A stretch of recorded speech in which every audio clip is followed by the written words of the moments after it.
Welcome to the Rewriting Naruto Series, a series of videos where I'll be rewriting the Naruto series in chronological order, changing, deleting, and including things I find would improve the series for my personal taste. I am in no way, shape, or form claiming that I could have done a better job writing Naruto than Kishimoto. After all, what I'm doing here is just building up upon a great series that he developed and that's already been established. And Kishimoto had to come up with a new manga chapter every single week, and not only with his story, but he also had to draw the art. He did a fantastic job. But I like to imagine this series as a what-if scenario when I have a time machine and go back in the past, and I'm chosen to be Kishimoto's editor when he is starting the series. With the knowledge that I have now of how the series spanned out until the end and how characters progressed and all that, what would I change to make the series even better and to make things fit? Also, if there is a plot point, character, story beat, or arc that I don't mention here, assume it should remain the same as in the original. Before we begin, however, like the video and subscribe to make sure you don't miss the next videos in this series. It also makes me smile a lot, so we all win. Alright, let's go. Chapter 1 starts pretty much the same way it did in the original. We learned about Naruto and the Kyuubi and the 4th Hokage sacrifice, and we also learned that Naruto is a loner hated by the entire village for being the Nine-Tailed Jinchuriki. However, Naruto knows Minato is his dad and has a deep resentment towards his father for turning him into the recipient of the Nine Tails. We can see Naruto defacing the Hokage faces in Konoha, but he is especially mean to the 4th Hokage. He also has a vague understanding about the Nine Tails itself. He knows there is some sort of demon or monster inside of him, and that's why most of the people really despise him, but that's about what he knows. The people in the village are even meaner to Naruto, and Naruto himself also despises the village for treating him the way they do, unlike the original, which he just seems to be sad. So in this rewrite, not only is Naruto sad, but he's also a lot angrier. We can also see scenes of Naruto just being shouted by the villagers, and when he gets angry and shout back at them, they get afraid of him and leave, and after they leave, scared of Naruto, we can see Naruto's sad expression of being just lonely. And also include a scene where Naruto sees a kid playing with his mom or dad, and then Naruto just looks envious and sad about his own life when he sees a kid who has a parent. I think these changes improve a couple of things. First,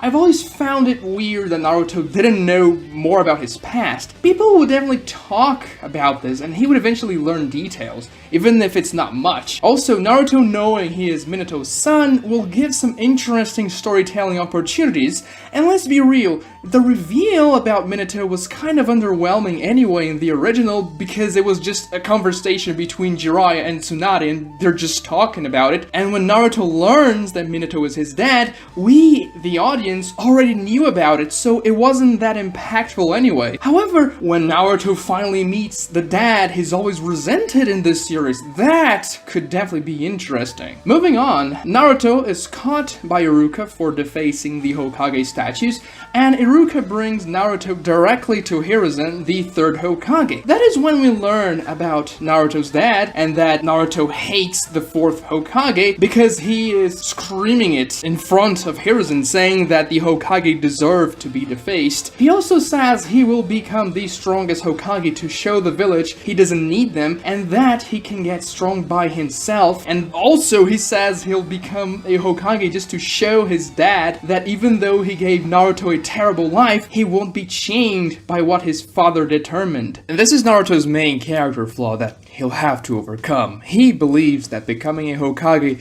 is more like a revenge thing, like I am gonna show you how much better than you I can be, when he has to learn that becoming a Hokage has to do with actually protecting the people in the village and caring for everyone. But he can only do that once he lets go of his feelings of hatred and starts to be more compassionate towards them. Hiruzen naturally defends Minato, saying he was a great man, and we can see Hiruzen is very kind to Naruto, even though Naruto is being being a prick. He then offers Naruto to go live with him more comfortably because he knows Naruto lives in bad conditions, and he also says that's what Minato would have wanted. The way this conversation goes implies that Hiruzen made this offer countless times before, but Naruto refused every time. This makes Hiruzen look less of an a-hole for not taking proper care of Naruto, and gives Naruto more agency as a character because he essentially says he would rather die than be chained by another Hokage. With this scene, we can see Naruto's character flaws very visibly, but also empathize with him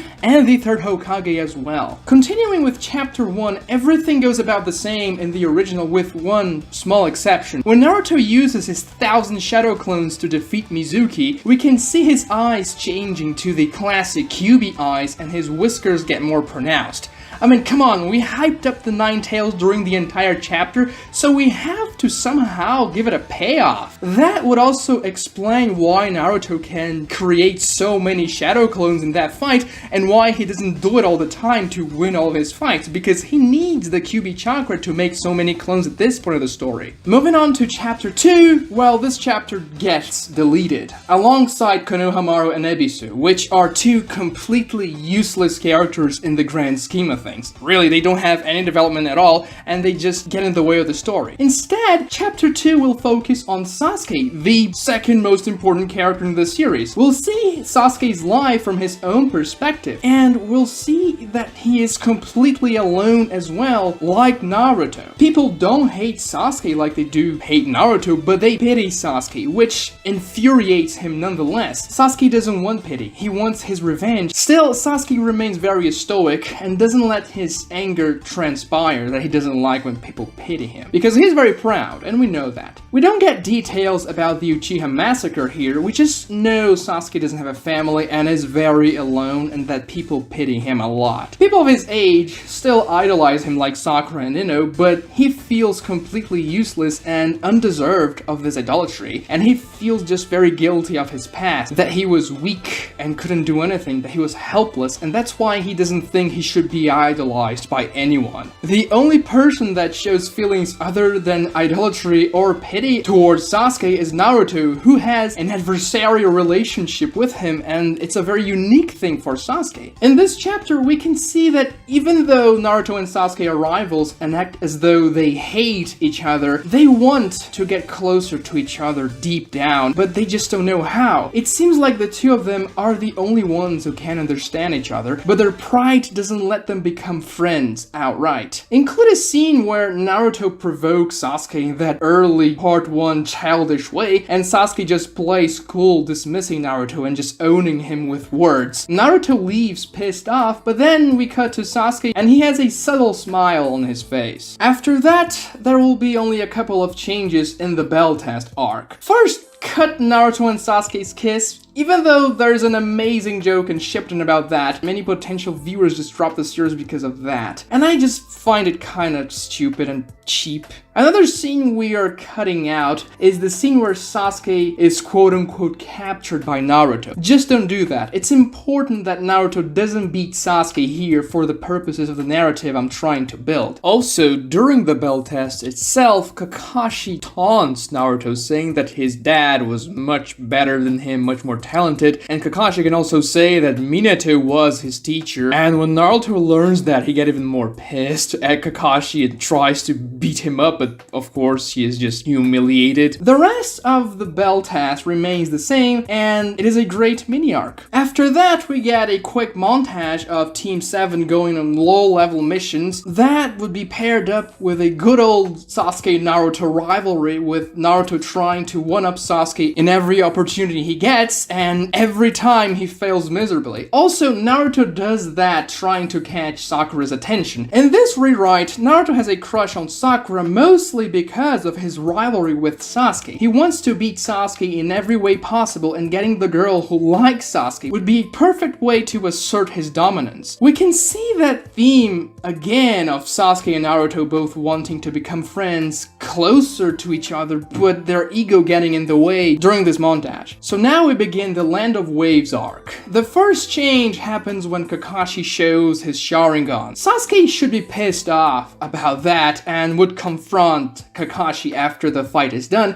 as to how he has a Sharingan. Kakashi tells Sasuke an old friend gave it to him, calming Sasuke down, and Kakashi also says that when Sasuke gets his Sharingan, he'll be able to teach him better how to use it than anyone. This could be the start of a more developed relationship between Sasuke and Kakashi would serve as a father figure to Sasuke, albeit the relationship wouldn't be as on the nose as Naruto and Jiraiya. I think developing a deeper bond between the two of them is important, and it will be even more tragic when Sasuke leaves the village. In a similar way, Naruto also confronts Kakashi about him having been one of Minato's students, and Kakashi tells some stuff about Minato to Naruto, because even though Naruto kinda resents Minato, he is still very curious about his dad and about what he can do. So Kakashi tells Naruto about some of Minato's exploits, about his legendary speed, and that he was known as the Yellow Flash of the Leaf. It's a good place to get some of the lore about Minato, and also for Naruto to find some stuff out about his dad and keep that connection going. The next change happens in the scene where Naruto and Sasuke are trying to climb the trees using chakra.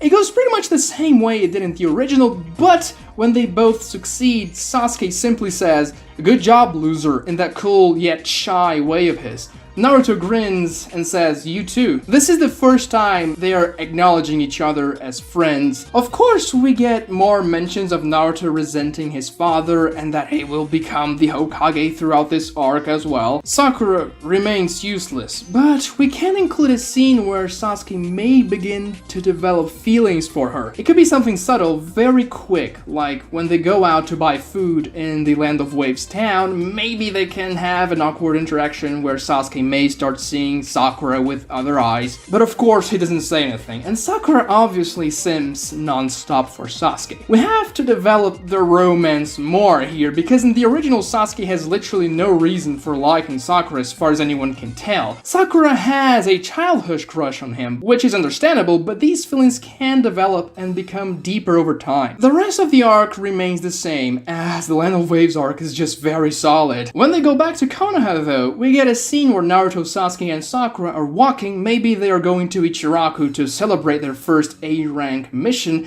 and a couple of Chunin stop them and start to harass Naruto. Naruto gets pissed off, of course, but Sasuke steps in and activates his Sharingan, saying, "Got a problem, friend?" and he intimidates the two Chunin, and then they go away, essentially protecting Naruto. Naruto gets pissed at Sasuke for jumping in, and he says he had everything under control. Sasuke just responds, "Whatever, loser," but deep down, Naruto is really happy Sasuke did that for him. Sakura also shows concern for Naruto and asks if he's okay, and he acts all macho around her as always. We then get a heartwarming scene of the three of them eating ramen, cementing the start of their friendship to close the arc. Let me mention something I am changing for the whole series for the sake of things making more sense, and that is the substitution jutsu. This jutsu has to go away. We're simply deleting it. Let's not have a jutsu that allows you to evade any attack with just low-level ninjutsu. And by the substitution jutsu, I mean the type you can switch positions with a piece of wood or a rock, the one Kakashi used a lot in the first arc of the series. Assume that every time someone uses a substitution jutsu in the original, they use a genjutsu instead in the rewrite. And as it was mostly Kakashi using substitution anyway, during the bell test and then during the fight against the Mist brothers, there's no problem really, because Kakashi would know several genjutsus. However, other specific types of substitution like Gaara's sand substitution, Orochimaru's skin change, and Killer Bee's tentacle swap will remain, as they are specialized jutsus, and I think they are worth the inclusion. But whenever these jutsus show up, it will be specified that they spend a whole lot of chakra for the sake of power balance, because they are very strong. Now let's get over the story. Our heroes just returned from the Land of Waves, having succeeded in a very difficult mission that was way above the pay grade of Genins. A-rank missions are usually given to very experienced Chunins and Jonins, so this definitely gets the people in the village talking talking about Team 7,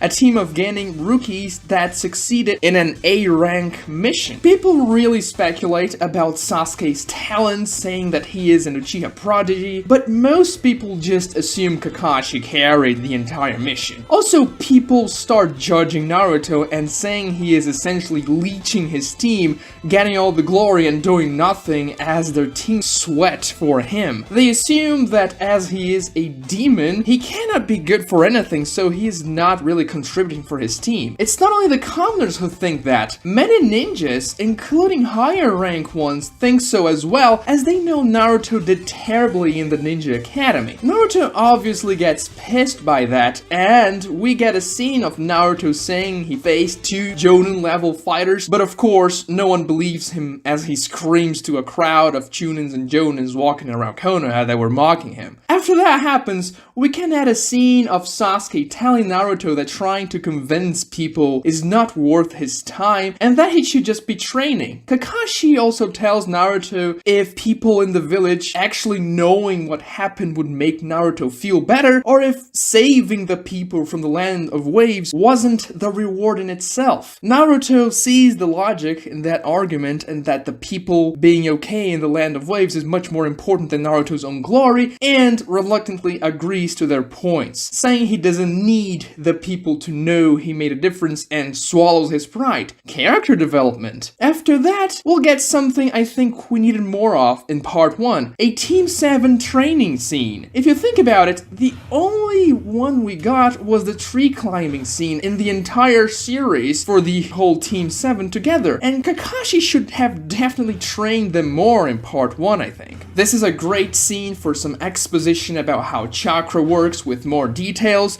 genjutsu, ninjutsu, all the chakra natures. It doesn't have to be in thorough detail, but have Kakashi explaining the basics to Team 7 and the audience as well. Kakashi will then train each of the Team 7 members in particular skills. Naruto's training consists of much more basic stuff like taijutsu combat. Naruto has a lot of stamina, but his fundamentals are very sloppy. When Naruto complains about having basic training, Kakashi mentions their encounter with the Mist Brothers and how Sasuke outperformed Naruto in basic taijutsu, which fires Naruto up and he goes along with the training. Kakashi then teaches Sakura some basic types of genjutsu because unlike the original, we are actually gonna pay off the promise that Sakura will eventually be good at genjutsu. She doesn't learn anything too advanced for now, just basic techniques, nothing like paralysis genjutsu or a genjutsu that completely alters the senses of the target, but she learns some illusions and stuff like that. We also see Sasuke watching Sakura training her genjutsu from afar with his Sharingan activated. This detail will be important later. Sasuke watching Sakura hints he is at least mildly interested in her,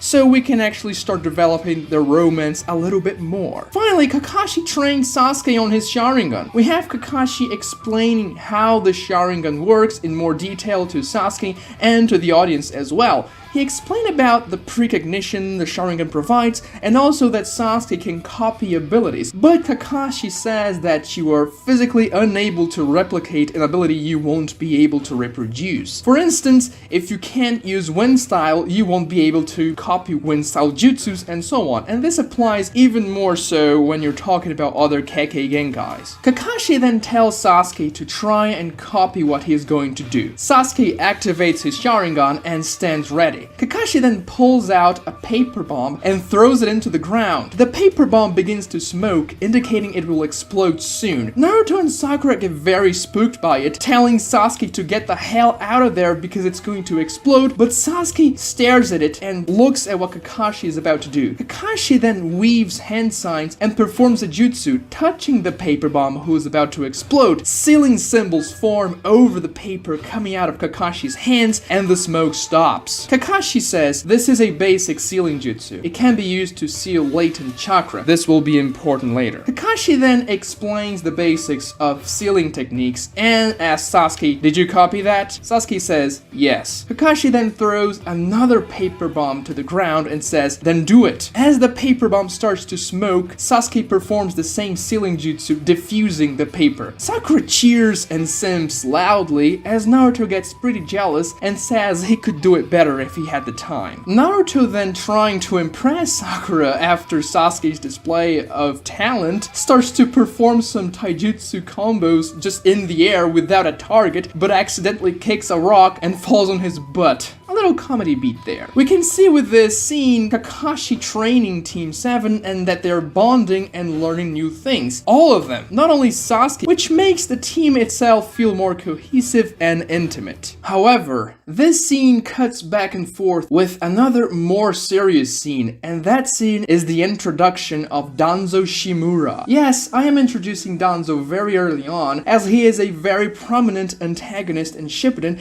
and it would be good to see him actually interact with Hiruzen when he was still alive. For this scene, we see the third Hokage organizing missions and teams, and he comments with one of his advisors that the Leaf Village is receiving a lot of mission requests from smaller nations around the Land of Fire, and that they're very understaffed. They're running kinda low on manpower. But the Leaf Ninjas are overall doing a pretty good job on their missions, so they're still receiving a lot of them. We then see he looks at a scroll ordering a B rank mission, and you can see Hiruzen looks a little conflicted. Danzo then enters the room, and we get this feeling for his ominous, evil presence. He then says, "Hiruzen, don't tell me you've grown foolish enough in your old age to send them in that mission." Hiruzen dismisses Danzo with a smile and says, "Old friend, you know me. I believe in our shinobi, and the young generation carries the will of fire as much as any of us. This will of foolishness will get you killed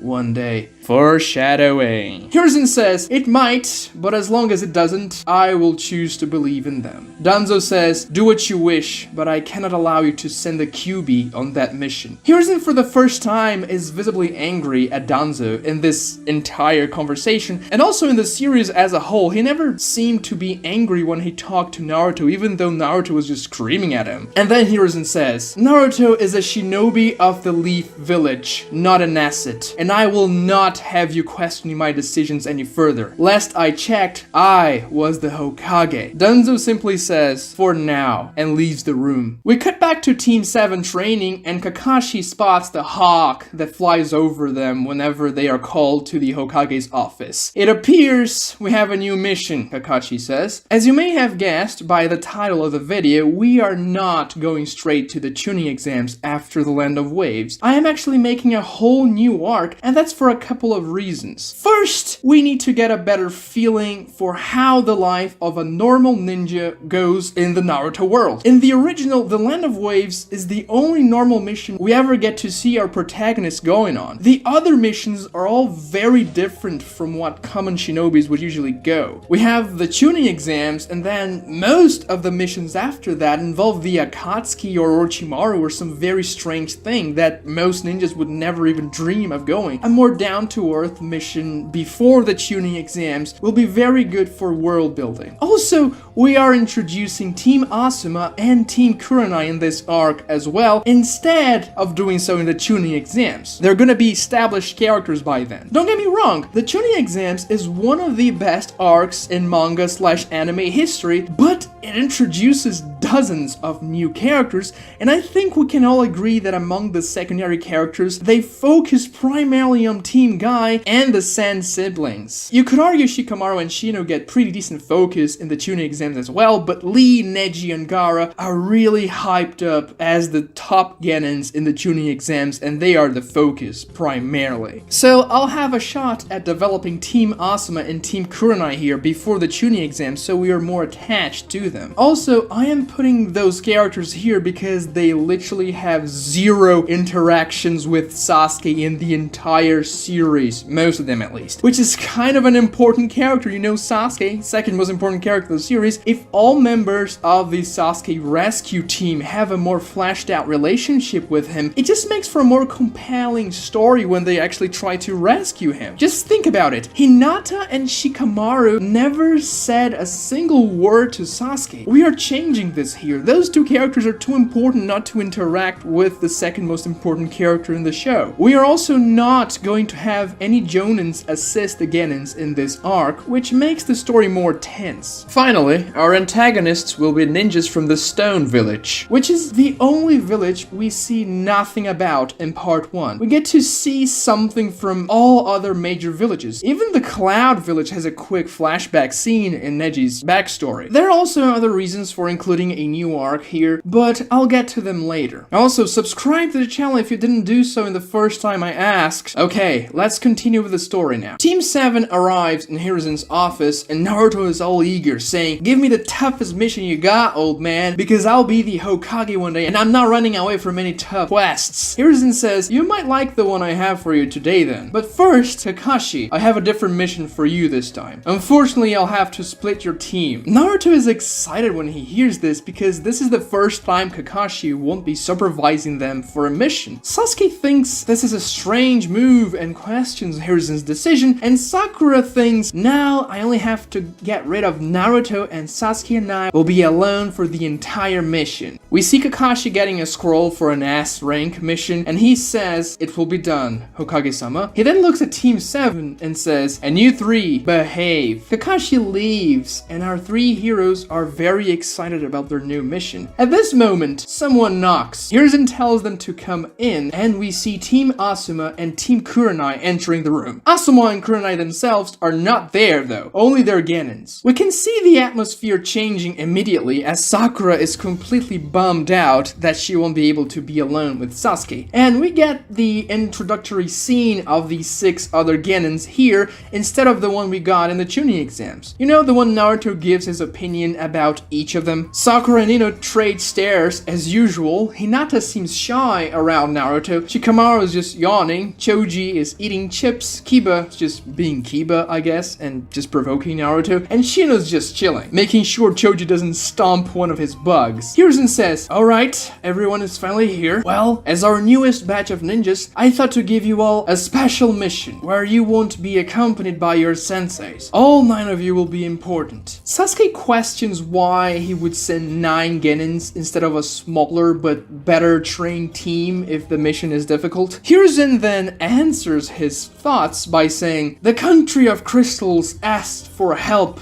of our village." By the way, I am making that country up in this rewrite. It's a very small nation that borders the land of fire and the land of earth, about here in the world map. Hiruzen continues, "Their capital city went through a natural disaster, a huge landslide, and they requested the services of our ninjas to help with the damage control, taking mud and rocks out of the city as well as helping them rebuilding structures that were destroyed. That's why we need a lot of hands, and they don't necessarily have to be Jonins, as you're not expected to fight anyone in this mission." This will obviously not be the case, however. "Help the people in the country of crystals. This is a B rank mission, as it is in another nation, and I will be electing the captain for the 9 of you, which you will obey his orders as if from your Jonin senseis." There's a pause as Naruto gets very eager. After the results of his last mission, he is certain he will be the team leader. Hiruzen says, "Sasuke Uchiha will be your captain, so pay attention to his commands and follow his instructions." Naruto gets furious, screaming to the Hokage why Sasuke and not him. Hiruzen nonchalantly replies that Sasuke's mission results have been the best among all the rookies and that he shows great instinctive leadership according to Kakashi, while Naruto is impulsive and hot-headed. Naruto gets pretty upset by hearing that but doesn't go any further. Sakura and Ino obviously idolize and simp over Sasuke for being chosen as their leader. Kiba says, "Well, I think I should be the leader, but whatever." Shikamaru only says "mendokusai" while yawning, and the others accept without much of protest. Hiruzen says, "You have the day to prepare for the mission. You're leaving tomorrow at 6 a.m. Shikamaru and Naruto are very disheartened upon hearing that, but nevertheless, all of them accept the mission. Hiruzen then gives Sasuke a book containing the profile of all ninjas in the squad, their data book stats and jutsus essentially, so Sasuke can get familiar with what everyone can do to give them proper proper orders based on his squad's abilities. I know Genins are not supposed to lead squads, but I made a point of Hiruzen saying they're very understaffed and that he doesn't expect any fights to happen in this mission, so he's gonna give Sasuke the team captain role here. He chooses Sasuke because he is the most talented of the bunch and he has good IQ and instincts for battle as well. People don't really know Shikamaru is a genius yet, so Hiruzen goes with Sasuke. It's also great to have Sasuke as the team leader because that will allow for some interesting interactions with Naruto. The morning arrives and Naruto is the only one who's late. Even Shikamaru gets there in time. Sasuke and Sakura scold him and we see Hinata saying good morning to Naruto, but she speaks too quietly, so Naruto doesn't understand. He turns towards her and says, "Wait, what did you say?" And she just says nothing because she's too shy and just gazes down to her feet. Now the Konoha 9 will have to travel until the country of crystals, which will take a couple of days. This is a good time to have some good interactions, quick things to flesh out the characters. First, we see the rivalry between Sakura and Ino as they dispute Sasuke's attention non-stop for Naruto's dismay. Shikamaru disapproves and thinks Ino is stupid by doing so, talking with Choji, which establishes their friendship. And eventually Sasuke gets pissed and commands both Sakura and Ino to back off and not speak to him again unless he says so. Sasuke then tells Sakura he thought she would know better than to goof around during a serious mission. This implies that Sasuke had grown to appreciate Sakura as a ninja during their time together and thought she could be more professional during their missions. Sakura gets embarrassed and Naruto laughs at her. After that, we see Kiba provoking Naruto and just being an asshole, getting Naruto extremely pissed. Kiba didn't think much of Naruto before they fought each other in the Chunin exams, so let's start building some tension between the two here. Hinata tries to intervene as they start arguing, but to no avail. Kiba provokes Naruto by saying he killed the 4th Hokage, one of the best ninjas the village has ever seen, because he's a monster and he should not be in this mission as monsters are not trustworthy. Naruto gets pissed and he's gonna punch Kiba as Kiba also motions to punch him as well. Sasuke then, as they're about to punch each other, blitzes in front of them and holds both of their punches, one for each of his hands. Kinda like how Rock Lee will do to Sasuke himself later in the Chunin exams. With his Sharingan activated, Sasuke says, "Enough, both of you." Naruto looks at Sasuke and says, "You're not bossing me around." Kiba, being a little wiser than Naruto, lets go and Sasuke releases his hand. But Naruto is really pissed at Kiba and also Sasuke for overshadowing all of his actions, so he attacks Sasuke in anger. Sasuke flawlessly defeats Naruto, immobilizing him in one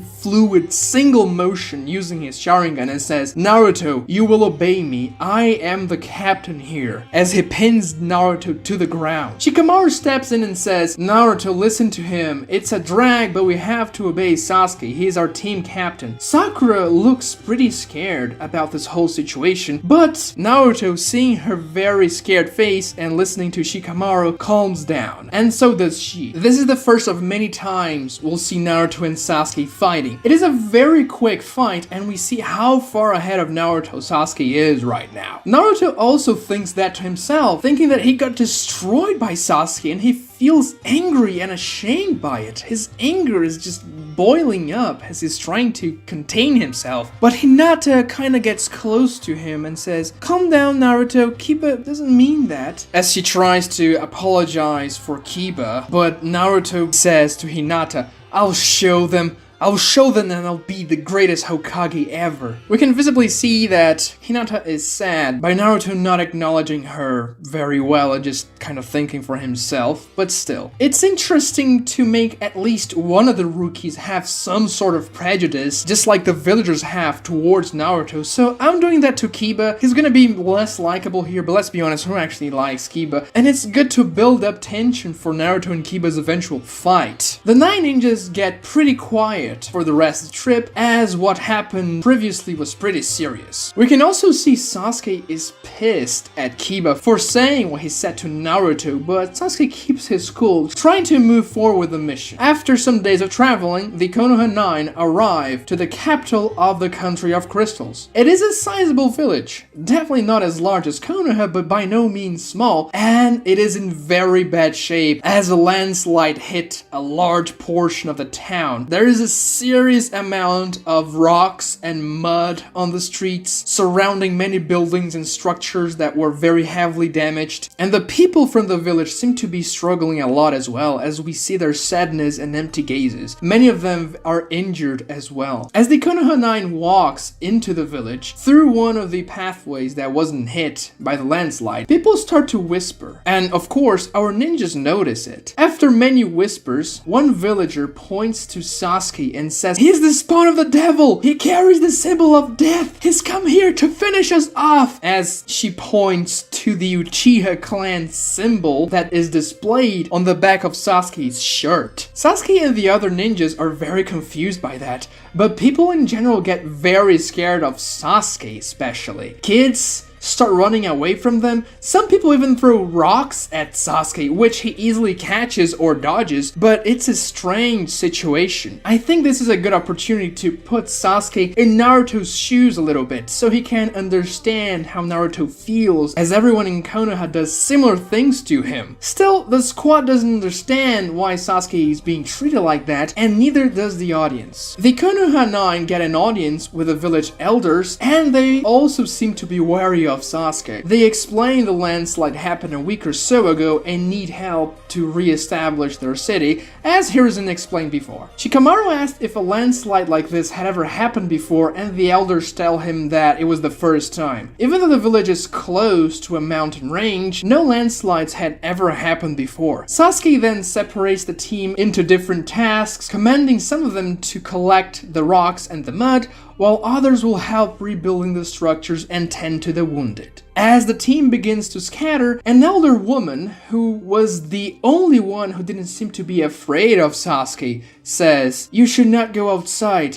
People will fear you." Sasuke says, "I have noticed." She says, "I apologize for the way things are, but some people just can't let the past go." Sasuke nods and uses the transformation jutsu to turn into a commoner, so people don't ostracize him. We now see the Konoha 9 using their ninjutsu not to fight, but to help the village. Choji enlarges his hand to remove large amounts of mud and rocks. Shino does the same thing with his bugs. Hinata looks for larger rocks and anyone lost in the mud with her Byakugan. Naruto uses shadow clones to help rebuild the city structures and so on. And this goes for a good 3 or 4 days, with a team just doing menial tasks, helping the village. And let's include a scene here where Sasuke sees Sakura tending to a wounded boy, putting some bandages on his arm, and then Sasuke sees this very brief flashback, throwing back to his mom, doing the same to him. This would literally be one panel in the manga. Sasuke reminisces about his mom in this scene, and starts to see Sakura as a woman like his mom was. Kind, helpful, and dependable. Developing romance. Let's go. Let's try to do that. Sasuke and Sakura.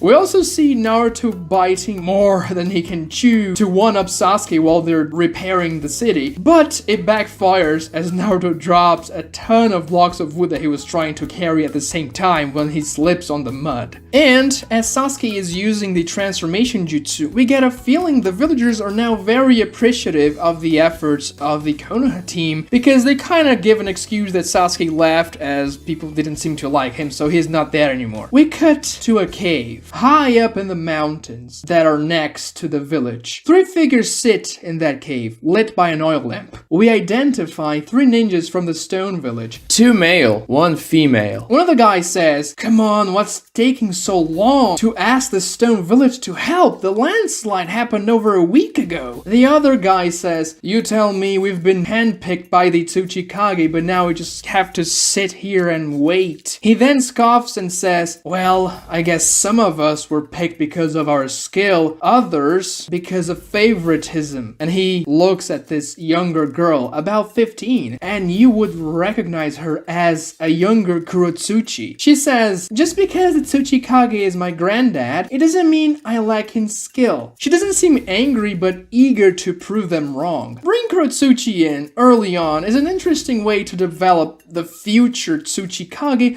and also some of her connections to our main characters. And well, I think she is a decent enough character to have as an antagonist of an early arc. As Kurotsuchi finishes talking, a fourth stone ninja, a bearded man in his mid-50s, enters the cave and says, "Bad news. They didn't ask for help of a stone. They asked for help of a leaf." The two younger men seem exasperated, while Kurotsuchi seems excited. She asks, "Then we'll have to fight them, right?" The older man says, "Yes. We'll have to make sure they go away, but we cannot reveal we're ninjas from the stone. They're just kids, shouldn't be a problem." The older man seems to be their squad leader as he commands the other three to go and persuade the ninjas from Konoha to leave. We cut back to Sasuke and he is asking around while in his transformed form why the villagers seem to hate that guy, the Uchiha guy who appeared before. He gets some generic responses such as that symbol is a symbol of the devil and bad luck, but nothing too concrete. Shikamaru then approaches Sasuke and says, "So, I looked closer at the rocks that came with the landslide. Some of them are very, very large, too large to be landslide rocks. They seem to have some flat sides too, as if they were cut." Sasuke looks up, alarmed, and says,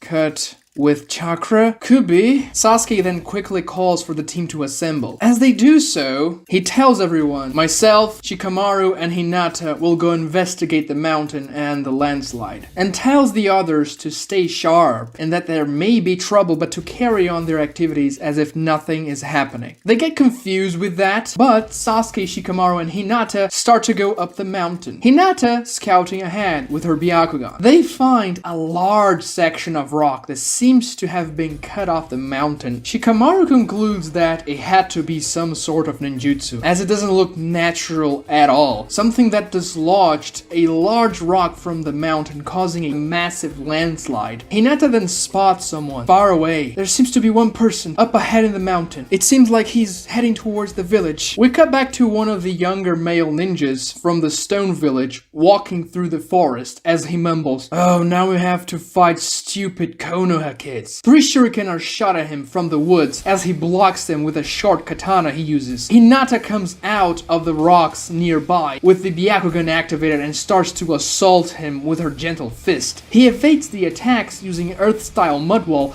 as Hinata breaks the wall with her fists. The stone ninja then counters her with a nerf-style protection around his skin, but Sasuke appears as he's about to counterattack Hinata and blocks his punch with a Sharingan activated. Uchiha and Hyuga assault the stone ninja together, who is now on the defensive. Sasuke uses a fireball that the stone ninja blocks using another stone wall which is destroyed. We see Sasuke taking a close look at the stone ninja as he uses the wall. The stone ninja says, "You damn kids, you pay for that, you'll see." He weaves hand signs and sticks his hands to the ground, which starts to shake, and says, "I'm done with you." It seems like he is preparing a massive jutsu to counterattack as earth spikes sprout out of the ground, aiming towards Hinata and Sasuke. We cut back to Naruto, who is still butthurt about Sasuke having defeated him and pissed at Kiba, who is nearby with Choji. An old lady drops to the ground right next to Naruto as she slips on the mud. Naruto rushes to help her. As he kneels down, he is stabbed in the gut by the old lady, who pulls a kunai out of her sleeve. Naruto pulls back, bleeding, but the lady rushes towards him. Choji and Kiba rush to counterattack the old lady. Kiba using his fang over fang, Choji his limb enlargement. Naruto, even though wounded, uses the Shadow Clone Jutsu to attack the lady as well. The 3 Konoha ninjas engage in a taijutsu bout with the lady, who is one of the stone ninjas undercover. We cut to Sakura and Ino, who are in the middle of an argument about which of them deserves Sasuke better. They are very close to each other, almost coming to blows. Shino is nearby, just observing. They suddenly hear sounds of battle coming from the distance and divert their attention. It seems like they hear Naruto, Kiba, and Choji engaging the old lady. As they look away, a male villager behind them, about 30 feet away, tosses a barrage of a dozen kunais imbued with chakra in the direction of the 2 kunoichis. As the kunais are about to hit and kill the 2, a wall of bugs forms and blocks the kunais. As we see Shino preparing for battle, the male villager, who is a stone ninja disguised as well, says, "It seems at least one of you didn't lower your guard. guard. Sakura and Ino both draw kunais and stand ready to battle the male villager who starts to weave hand signs. With this, we have 3 corps of heroes fighting, and each 3-man team has 1 ninja from every Jonin squad. So I try to pair up some interesting Konoha combinations to fight together, something we never saw in the original. We cut back to Sasuke and Hinata, and we see massive spikes coming from the ground. It seems like the Stone Ninja is going to shoot those at them. The Stone Ninja says, "Let's see if you can dodge my earth spikes, little punks." And as he motions to release them and shoot them towards Sasuke and Hinata, we hear a familiar sound of the shadow possession jutsu as the Stone Ninja ceases to move. Shikamaru steps out of the woods, his shadow linked to the Stone Ninja's shadow,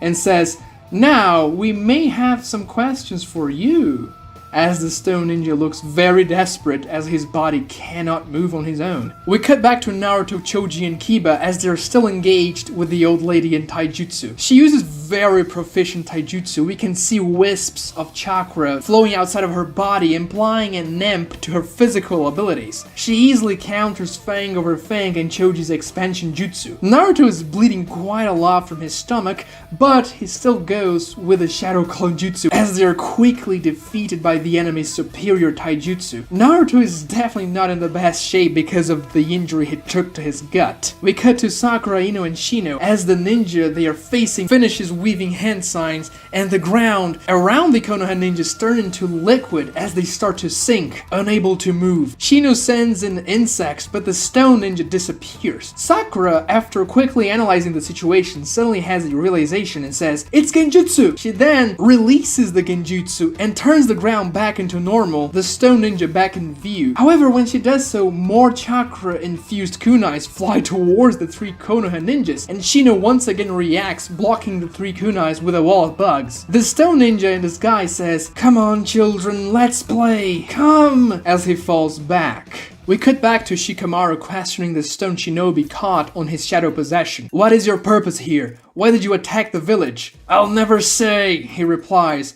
as Sasuke steps forward and draws a kunai close to his neck. "Look at your situation and think carefully if you really don't want to talk," he says. Hinata then says, alarmed, "Sasuke-kun, there's another one approaching," as she points to the direction of the mountain forest. Sasuke and Hinata move in front of the captured Stone Ninja, blocking him from the incoming reinforcements. As Kurotsuchi comes out of the woods, she did not try to sneak up on them and seems rather amused with the situation her comrade is in, as she says, "It seems you caught my stupid friend. Let him go and we can call it quits." "I'm afraid we can't do that," Sasuke says, cold as usual. "Thought so," Kurotsuchi says, as she weaves hand signs and uses magma style to attack. Kurotsuchi knows magma styles, so I am gonna do this. But in this rewrite, her magma style looks like, magma, instead of that weird glue-like substance Kurotsuchi and Mei use in the war, which looks just so whack. Let's make it look like magma. It looks very nice. It's the first time we see magma style, so it should look cool too, and it should look menacing. Like Sasuke, Hinata, and Shikamaru are screwed. And as this wave of lava threatens to engulf the 3 of them, we cut back to Naruto fighting alongside Choji and Kiba, and they are being clobbered by the old lady. We can see Naruto and Kiba bumping heads and not helping each other out during the fight because Naruto just hates Kiba's guts and vice versa. As they keep taking kicks and punches, Kiba blames Naruto for getting in his way, and Naruto just screams back at him saying he is injured and he was caught off guard. We see that the 3 Konoha ninjas are completely outmatched,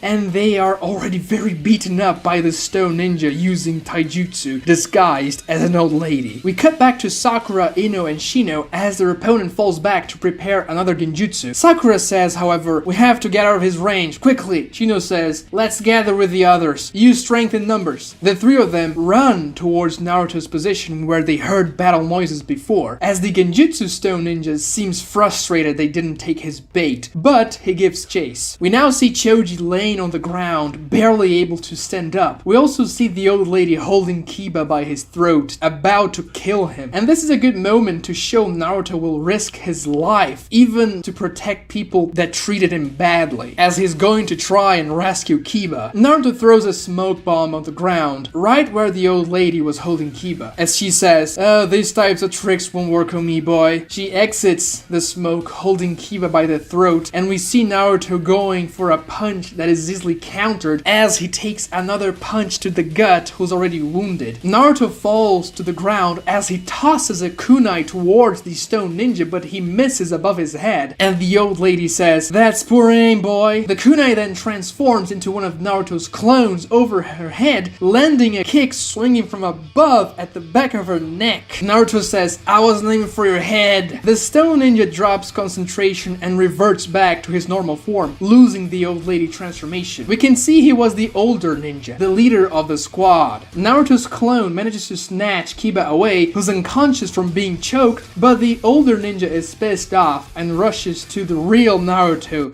landing a nasty flurry of taijutsu, opening gashes on Naruto's face and saying, "You Konoha brats really are stubborn." Naruto tries to counter the taijutsu with the techniques Kakashi taught him prior to the mission, but the enemy is much more experienced and he has the ability to improve his physical capabilities with chakra. Naruto tries to use the shadow clones, forming the hand seal, but the old ninja just kicks his hands, not letting him form the seal and create the clones. As the stone ninja is about to finish Naruto off, a swarm of beetles suddenly attack his hand, forcing him to pull back. We see Shino, Sakura, and Ino with their pursuer in tail arriving. The pursuer screams, "Captain, they know how to counter genjutsu. I think your abilities will be more efficient." Ino helps Choji up as he seems to be a bit recovered and will try to fight. Kiba is unconscious and the group is surrounded by two way more experienced ninjas. We cut back to Kurotsuchi and we can see her massive magma style attack about to hit Sasuke, Hinata, and Shikamaru. Sasuke then uses his Sharingan ability, weaving hand signs and creating a mud wall that he just copied from the first stone ninja they engaged. The lava impacts the mud wall and quickly destroys it, but the wall buys the Konoha ninjas a split second that they use to escape the magma attack. Shikamaru is forced to undo the possession on the male ninja as the three Genins regroup. Shikamaru says, "This girl's bad news. She knows a Kekkei Genkai. We have to get out of here." The male stone ninja looks at Kurotsuchi and says, "You could have hit me with that lava." "But I didn't," she replies. "Now let's focus on our opponents." She looks at Sasuke and says, "You're kinda cute. I'm Kurotsuchi. What's your name?" "Sasuke Uchiha," he replies, narrowing his eyes in that cool, chilly way of his. The male ninja says, "That's enough. Let's take them down." Kurotsuchi stops him abruptly, holding his shoulder and says, "They're not common Genin. We are fighting an Uchiha, and I think that one's a Hyuga." She points to Hinata. "We have to approach them more carefully." The male ninja snaps at Kurotsuchi and says, "Just because you're the grandeur of the Tsuchikage, it doesn't mean you can give me orders," and he rushes towards the three Genins. Sasuke quickly launches a fireball towards him that he blocks with a stone wall. As the fireball impacts, it creates a lot of smoke and debris,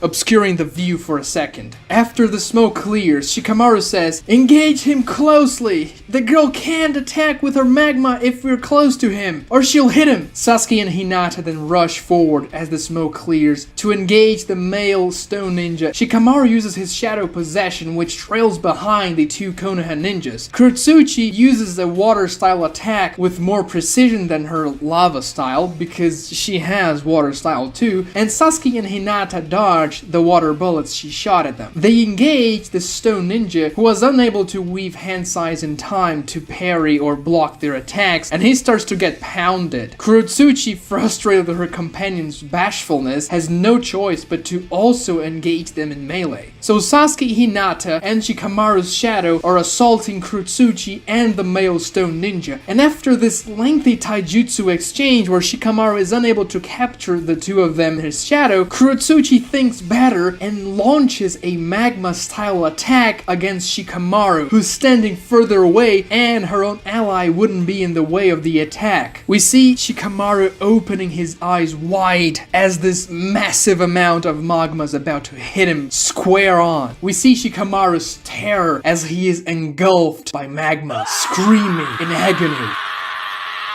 The screaming ceases. We cut to the remaining 6 Konoha ninjas, which are fighting the remaining 2 stone ninjas, and they are not doing very good. Sakura attempts her basic genjutsu on them, but their enemy genjutsu user counters it effortlessly. Ino says she can't use her jutsu without Shikamaru because it's too risky, and Naruto is very hurt but still trying to fight to no avail, just getting pounded even more by the enemy. Choji is not doing so hot either, as the enemy genjutsu catches and immobilizes him, and Sakura tries to break him out, but as she tries to do so, the older ninja blitzes her and goes for a punch to her side, a very powerful punch that's probably gonna knock her out. She is saved by Naruto, who gets in front of the punch and takes it for her, Naruto then dropping unconscious. Shino comes in for the rescue, using his bugs to protect his friends, but they are on the defensive. It's easy to see that at this point Shino is carrying the battle, and you see his bugs are able to suck a decent amount of chakra from the 2 enemies. However, with 2 men down, Konoha is very much on the defensive, and the older ninja says, "If you leave this village right now and don't return, we can stop this fight, and no one needs to get hurt anymore." Sakura, looking at the state of her team, considers his offer, but then she looks at Naruto, laying on the ground unconscious, and a flash of him saying that he won't give up passes through her mind. Her gaze firms, and she says, "We won't abandon the people of this village." As the fight in the village wrecked by the landslide happened, most of the people standing by, the villagers, just ran away at the sight of fighting. But as Sakura says that and readies herself to resist the attackers, the villagers that were observing at a distance, that were helped by her and the other leaf ninjas during those days they stayed there, begin to gain some courage. Some of them grab torches, pitchforks, and other improvised weapons as the fight between the stone ninjas and the Konoha ninjas restarts. Shikamaru is dead, killed by Kurotsuchi's lava style. She says, "Have you had enough?" Sasuke simply says, "We have only begun." Both Kurotsuchi and her male friend are paralyzed. Shikamaru comes out of a nearby alcove and says, "Yeah, I guess it worked." Kurotsuchi says, "How?" We cut back to a flashback of the moment when Sasuke launched a fireball on the male ninja's mud wall, creating a lot of ash and dust right after the male ninja rushed towards them and obscured the battlefield. We see Shikamaru saying in that moment of opportunity when they cannot be seen, "I'll be the bait, but you have to engage them close." Sasuke says, "Very well," and we see Sasuke using an illusion genjutsu, creating a copy of Shikamaru. We see that Sasuke copied the base genjutsu Kakashi taught Sakura while he was watching her during their training montage. The real Shikamaru then hides, and the illusion Shikamaru created a shadow who trailed behind Hinata and Sasuke when they were engaging the stone ninja in melee. So essentially Konoha's plan here was to obscure the view of the stone ninjas so they could use the genjutsu in order to bait Kurotsuchi when she realizes attacking Shikamaru would be the better option, leaving them open from a shadow possession attack coming from the actual Shikamaru hitting in a stone alcove. Sasuke says, "You lowered your guard, you didn't expect a genjutsu of such low level to be effective, but it was your mistake." As both Kurotsuchi and the male stone ninja are paralyzed, we cut back to the village. The leaf ninjas are being absolutely overwhelmed as a mob of villagers rushes towards their aid with improvised weapons. The 2 stone ninjas attack some of them, but the older shinobi says, "Don't kill the civilians!" Naruto wakes up bleeding, and as he sees the civilians joining the fight, he also rushes in. Even with all those villagers helping the Konoha ninjas, they are absolute fodder, and the villagers are taken out very quickly, but there are too many of them, and they seem to be slowly but surely overwhelming these stone ninjas. However, as the mob of people doesn't stop coming their way, saying that they will protect their home, the older ninja weaves hand signs and produces a jutsu that booms his voice so everyone at a very long distance can hear him. He says, "Attention! People of the country of crystals, the land of earth demands that you surrender immediately and relinquish the help of the Leaf Village. The Stone Village will take care of matters now and ensure the safety of your people. This insurrection is useless, but rest assured that Tsuchikage only wishes to help you. We'll give you 24 hours. If you don't surrender unconditionally to the land of earth until then, another landslide will hit your city. One much more devastating this time." The older man and his companion then rush off, getting away from the angry mob and the Konoha ninjas, heading back to their hideout. We cut back to Sasuke, Hinata, and Shikamaru. They hear the speech delivered by the older stone ninja with his booming voice, even though they're very far away in the mountains. Sasuke says, "We'll see what this guy has to say when he learns we have the granddaughter of the Tsuchikage in our hands." As he stares at and immobilizes Kurotsuchi, Hinata, "Do it." Hinata then uses her taijutsu, hitting the male stone ninja chakra points with her gentle fist, rendering him absolutely useless in ninjutsu combat, and goes to do the same to Kurotsuchi. She's about to strike her, but then Kurotsuchi says, "Well, you are not the only one readying a little surprise,"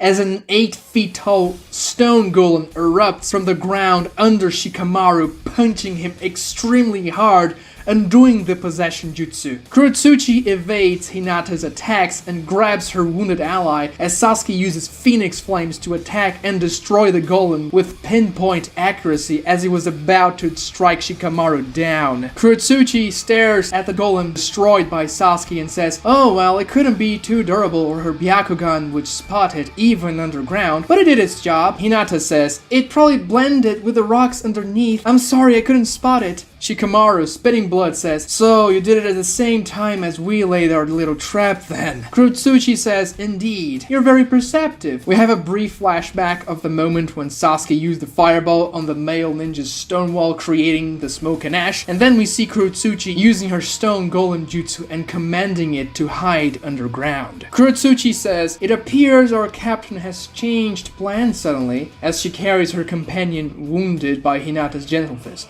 "Well, let's call it a draw for today," as Sasuke does the same to a wounded Shikamaru. Kurotsuchi then says, "Fighting you all was fun," as she winks to Sasuke and jumps off to the distance. Sasuke and Hinata help Shikamaru as they head back down to the village, and as they reach the town, we can see that the villagers look at Sasuke with fear and hatred like never before, but he ignores them and goes to check up on the others. Naruto is by far the most hurt of them all, and we can see Kiba woke up by this point. As Hinata sees Naruto's bad wounds, she reaches for her healing salve like she gave Naruto in the original in the tuning exams, but this time she applies it to Naruto's wounds herself as she blushes furiously. Now our heroes are hurt at their lowest point in the arc, and they have 24 hours to save the town without external help as they have a time limit. Our heroes are very wounded and tired after their battles against the stone ninjas. Naruto was able to heal very fast because of Hinata's healing salve and the QB chakra as well, but Shikamaru is unable to fight after the hit he took from the golem, and Choji has a broken leg, therefore he can't walk properly. We see Naruto and Kiba screaming at each other, saying it was the other's fault that they couldn't defeat the older stone ninja. Kiba says Naruto was useless and let himself be stabbed, and that someone with a demon within shouldn't be even in the mission. Naruto screams back at him, saying that he was the one who saved Kiba, and Kiba doesn't believe it because he was unconscious and no one else saw Naruto rescuing Kiba. Therefore, no one can really confirm, and that leaves Naruto very frustrated. Sasuke interrupts them and says, "You two quit now. We have to assess the situation." Sasuke tells Shino to come talk to him away from the others, and as the two of them are out of earshot, we see Sasuke asking for a comprehensive report about what happened while he was on the mountain. Sasuke asks Shino because he is the most clear-headed person who stayed down in the city and the least biased towards anyone in the group. We cut to Naruto, who's still fuming and death staring at Kiba. We see Hinata is trying to calm them down, but to no avail. Sakura then comes to Naruto's side and says very sincerely, "Thank you, Naruto, for saving me. Naruto looks at her, blushing, and says, "Of course, Sakura.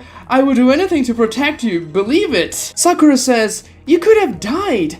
I don't know how to repay you." Naruto says, "Maybe you could go out with me?" "Don't push it," Sakura says as she leaves Naruto's sight. Naruto gets a little disappointed, and we cut to Hinata as she clearly has a jealous look on her face, but not in a malicious way, but in more of a sad kind of way. Sasuke and Shino come back to the group, and Sasuke says, "Okay, let's go talk to the village elders and find out how to deal with the situation." We cut to our 4 villains as they reunite back in their cave hideout. Kurotsuchi says, as her captain and the genjutsu user arrive, "It seems they were not just kids, Cap. You underestimated them, and so did this one," as she points to her companion who had his chakra point sealed by Hinata. "Are you hurt?" the captain asks. "No, just can't use my chakra," the younger man responds. Kurotsuchi asks, "Were you serious about the threat you made, Captain? Are you really going to cause another landslide?" "Yes," he says.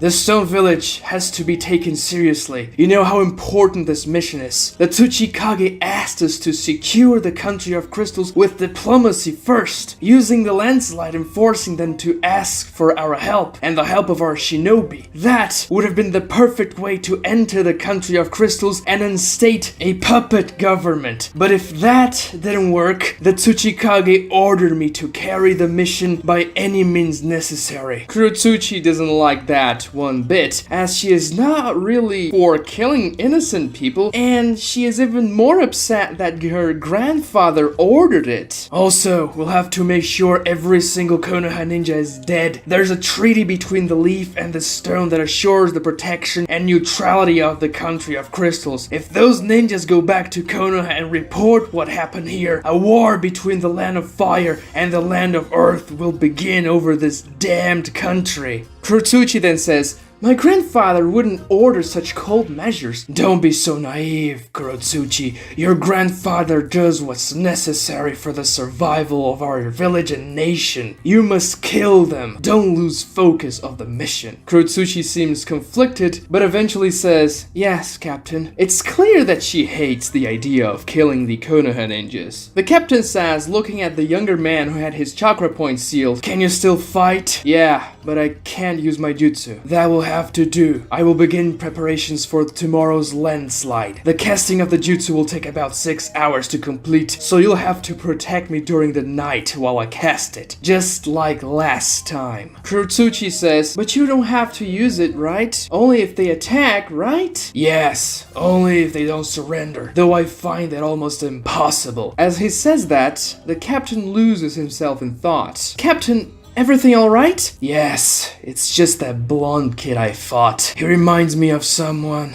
from the past." "Someone you fought?" "No, someone I survived." The Konoha rookies make their way to meet the elders, Choji and Shikamaru having help from the others to walk. We see the villagers are still terrified of Sasuke. As they arrive, Sasuke debriefs them on the situation. When Sasuke mentions one of the enemies is the granddaughter of the Tsuchikage, that strikes a chord with Naruto, who relates to her as he is the son of a Hokage. He gets very curious about Kurotsuchi and wants to talk to her. After Sasuke finishes informing the elders of the situation in a cold and proper, to-the-point manner, the elders seem terrified. One of them says, "We have to inform Konoha now. We need help." Shikamaru then says, "As much as reinforcements would help us, I'm afraid if we escalate the conflict with the stone, this will turn into a war and your country will be the battlefield. As I understand, there's a treaty involving the leaf, the stone, and the country of crystals, right?" "Yes, we were given independence after the Third Great Ninja War, but we always thought the stone want to take us over." "What makes it so special for them to want you?" Ino asks. "Our natural resources. Our land is fertile and we have rich reserves of precious crystals. The land of Earth also never really acknowledged us as independent. Any similarities to present events are merely coincidental." Shikamaru says, "So they threw the first landslide in an attempt to make you ask for their help so they could infiltrate you and conquer you through the shadows. Now that this has failed, they intend to conquer you by force. course. I believe that's the case. But if you cannot get reinforcements from the Leaf, what do? We fight! We will show them that you should not mess around with the country of crystals and the Leaf. I hate to say it, but I agree with you, loser. That jutsu that caused the landslide, it has a massive scale. It probably takes time to perform it. We have to find them before they're able to finish it. They gave you 24 hours to surrender, but I think that's misdirection. The jutsu will most likely be ready before that. The 24 hours time frame was only given to induce a longer discussion. So whatever you choose, the landslide is already prepared and ready to go. People tend to procrastinate, especially when difficult decisions must be made. Trust me, I know it. Sasuke says, then we'll form a strike team, find their position, and crush them. I know we're tired from our first encounters, but so are they. Naruto says, alright, let's go! As he is extremely pumped up, marching towards the mountains. He then realizes something and says, wait, where are they? Sasuke says, Hinata can locate them with the Byakugan. Naruto looks at Hinata with a puzzled expression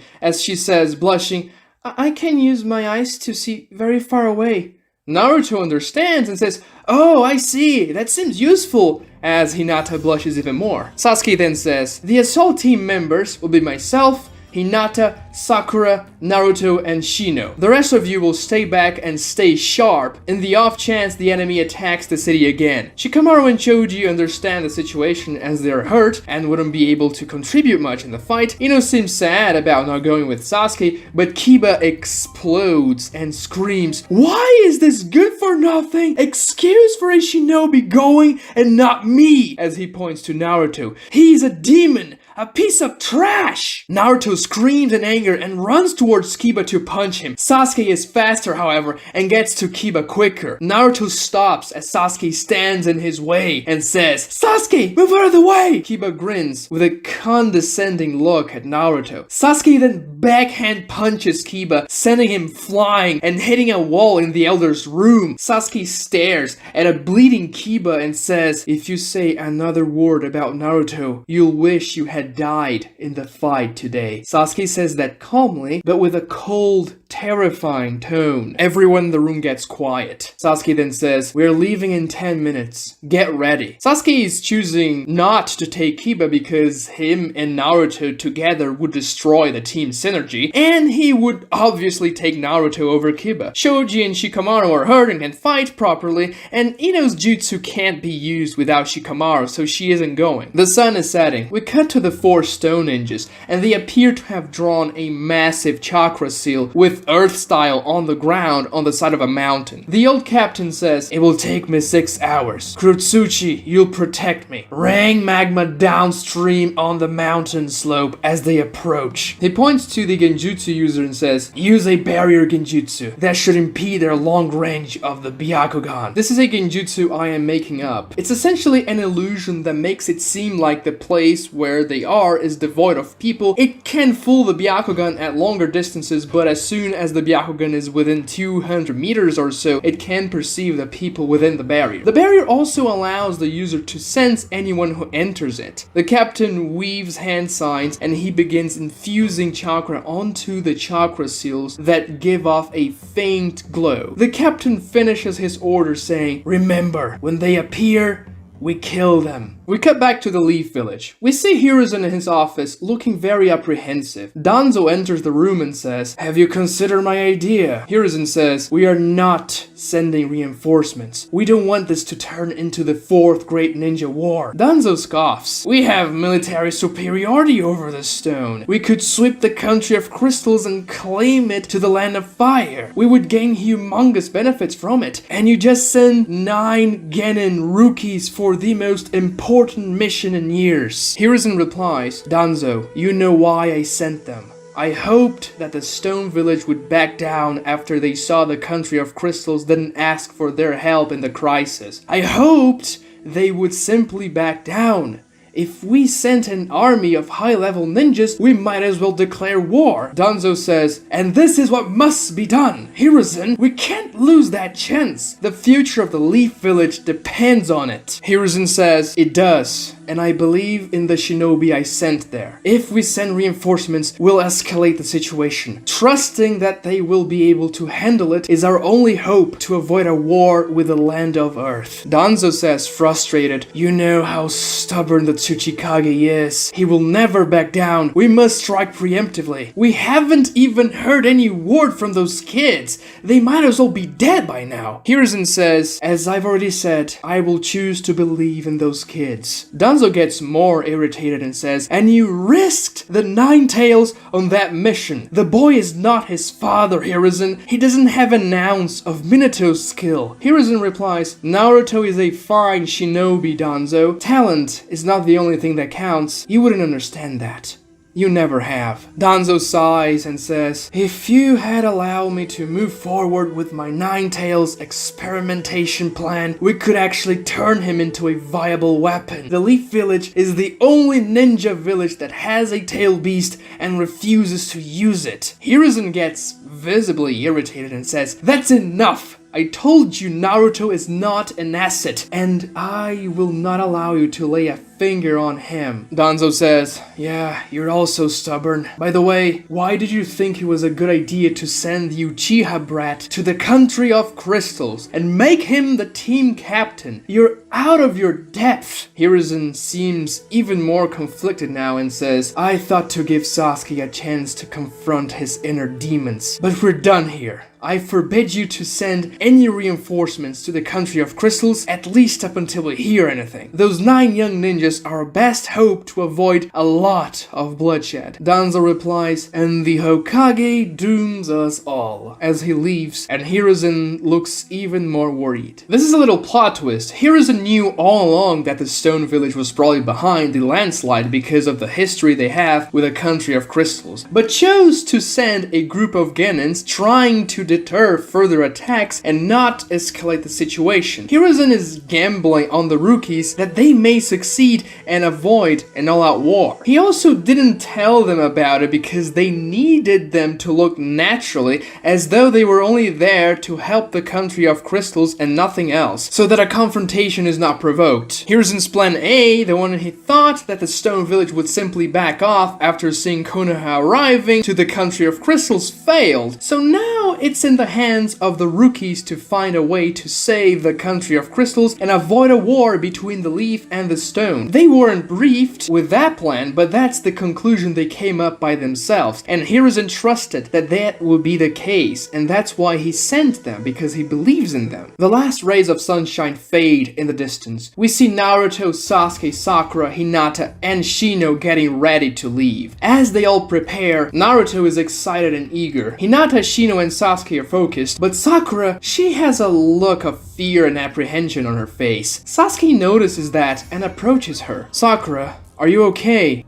I'm fine, she says. You don't seem fine. Sakura then turns towards Sasuke quickly with an insecure look and says, why did you pick me for the assault team? I'm useless. I'll get in the way. Sakura, have some confidence in yourself. You are a good shinobi. But I can't fight them. Shino told me about what you did. You stood up to them and didn't give in. That's all a captain can ask for. Besides, you're the best of us when it comes to genjutsu. We need you to counter their genjutsu user. Sakura brightens up and blushes, and then she replies, thank you, Sasuke. More romantic development between the two of them. Let's go. We then see one of the elders of the village approaching them. The old lady, the only one who didn't seem afraid of Sasuke. She then tells Sasuke, you're a fine leader, young man. I'm glad we have you here. Perhaps tonight, the people could start seeing you differently. Sasuke says, why do people treat me like that anyway? I just want to know. The old lady says, a long time ago, the country of crystals had a shinobi village, just like the land of fire and the land of earth. It was a strong village, not as large as the 5 great ones, but nothing to scoff about. Then came the first great ninja war. Every single nation and village aligned themselves against the leaf. But Konoha's might was too much, even for this unprecedented alliance. The Stone Village and the Country of Crystals then formed a plan to beat the Leaf. They would tell Konoha that they wished to sign a peace treaty and invited the first Hokage to the Country of Crystals Shinobi Village. It was a trap. Every single ninja from the Country of Crystals, plus many others from other villages in the alliance, waited there to ambush and kill the first Hokage. He was known as the god of Shinobi, so the alliance bet everything on ending that man. However, somehow the alliance's ploy was found out and the first Hokage never showed. Someone else came in his stead, and he carried the Uchiha emblem in his back. 20,000 ninjas attacked him simultaneously to no avail. He murdered them all. He didn't take over a minute to destroy every single ninja in that army, killing all ninjas in the Country of Crystals, and then he leveled the Crystal Village city. The first Tsuchikage and the leader of our village were killed there as well. The stories say that this man carrying the Uchiha symbol threatened to do the same to all other shinobi villages, and soon after that event, the Alliance surrendered to the Leaf. The Alliance was expecting a god to show up. Little did they know they were about to fight the devil. After that day, we never had a military again, and the emblem of your clan became a symbol of fear and desperation. Sasuke looks shocked and asks, "And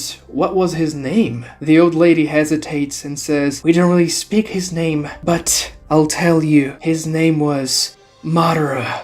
Naruto interrupts that by saying, "As if someone would be able to take down 20,000 ninjas so fast. I think that's a bunch of bullcrap, believe it." The older lady says, "Believe what you may, but as an elder of this country, I do not hold what your predecessors did against you, young Uchiha. I want you to have this." And she gives Sasuke a cloak. Old and battered, this cloak, our leader wore it when he was killed in action against the Uchiha devil. I hope that if you wear it while leading those who will defend this country again, we can end his cycle of anger and usher a new age. Sasuke grabs the cloak and says, "Very well, I have sworn to restore my clan, and I can begin by restoring the honor among the people here. The honor my clan has lost wearing it. Everyone, let's go!" The Konoha ninjas then jump, moving quickly towards the mountains. I know I changed quite a bit of the lore with this backstory, but that's on purpose. We'll get to the past and the Great Ninja Wars in more detail in further rewrite videos. Teasing Madara here is a good way to build up hype from the very beginning of the series for the final villain, and it also gives Sasuke further motivation, as the place he's trying to save was once destroyed by his own clan. I always assumed that restoring his clan meant more than simply having a ton of kids. The reputation of the Uchiha clan is also important. The Konoha assault team begins scouting the mountains, Hinata using her Byakugan to see far ahead,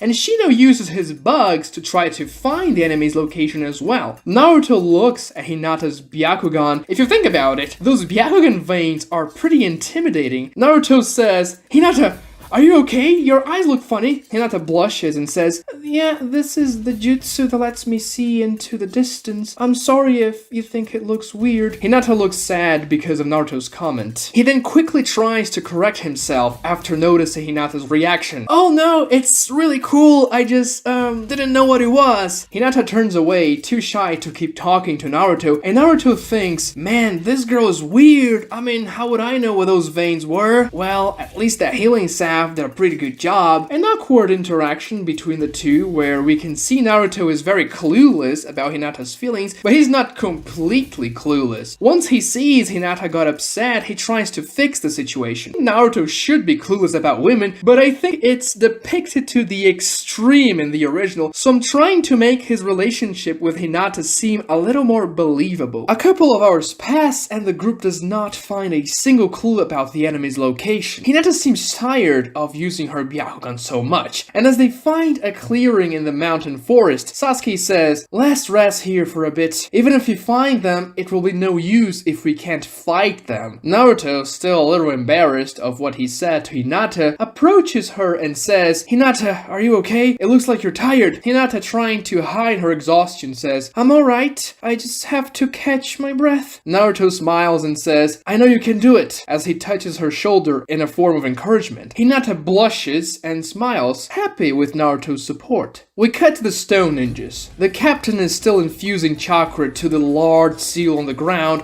as the others stay focused looking out for the enemy. The captain has this scowl on his face. He seems nervous and angry. Kurotsuchi seems impatient with the wait. She then says, "Captain, is there anything else we need to know about the enemy? I mean, you told us about the blonde one and their abilities, but why does he remind you of exactly? I'm just curious." The captain seems annoyed with a question, but he answers, "The fourth Hokage. I had an encounter with that man in the last war. I heard he had a son, and I don't think. I'm positive this boy is his son. They have the same eyes. I will never forget those eyes." The older man says that with a somber tone. Kurotsuchi thinks, "The son of a Hokage, huh? That's not too far off from what I am. I wonder if he'll be any good in a fight," as she grins, excited about her chances to fight someone that is also closely related to Akage. She then sees a bug crawling on her arm, and her facial expression immediately changes to surprise and disgust, adding a comedic beat as she slaps the bug dead. The captain says, "What is it, Kurotsuchi?" "Nothing." We cut back to the Konoha team, resting. We see a bug flying close to Shino in a pattern. Shino watches the bug flying, and then he says, "I found them, about a mile away from here, higher up on the mountain, another mountain." Sasuke says, "Good, let's go then." After moving silently through the mountain forest, the 5 Genins arrive closer to the spot Shino found the stone ninjas with his insects. Not close enough for them to get noticed, but close enough for Hinata's Byakugan to spot the barrier. The stone ninjas are higher up, and their position is surrounded by difficult terrain from almost every side. The only easy route to reach the stone ninjas is coming directly from below, having to go up the mountain slope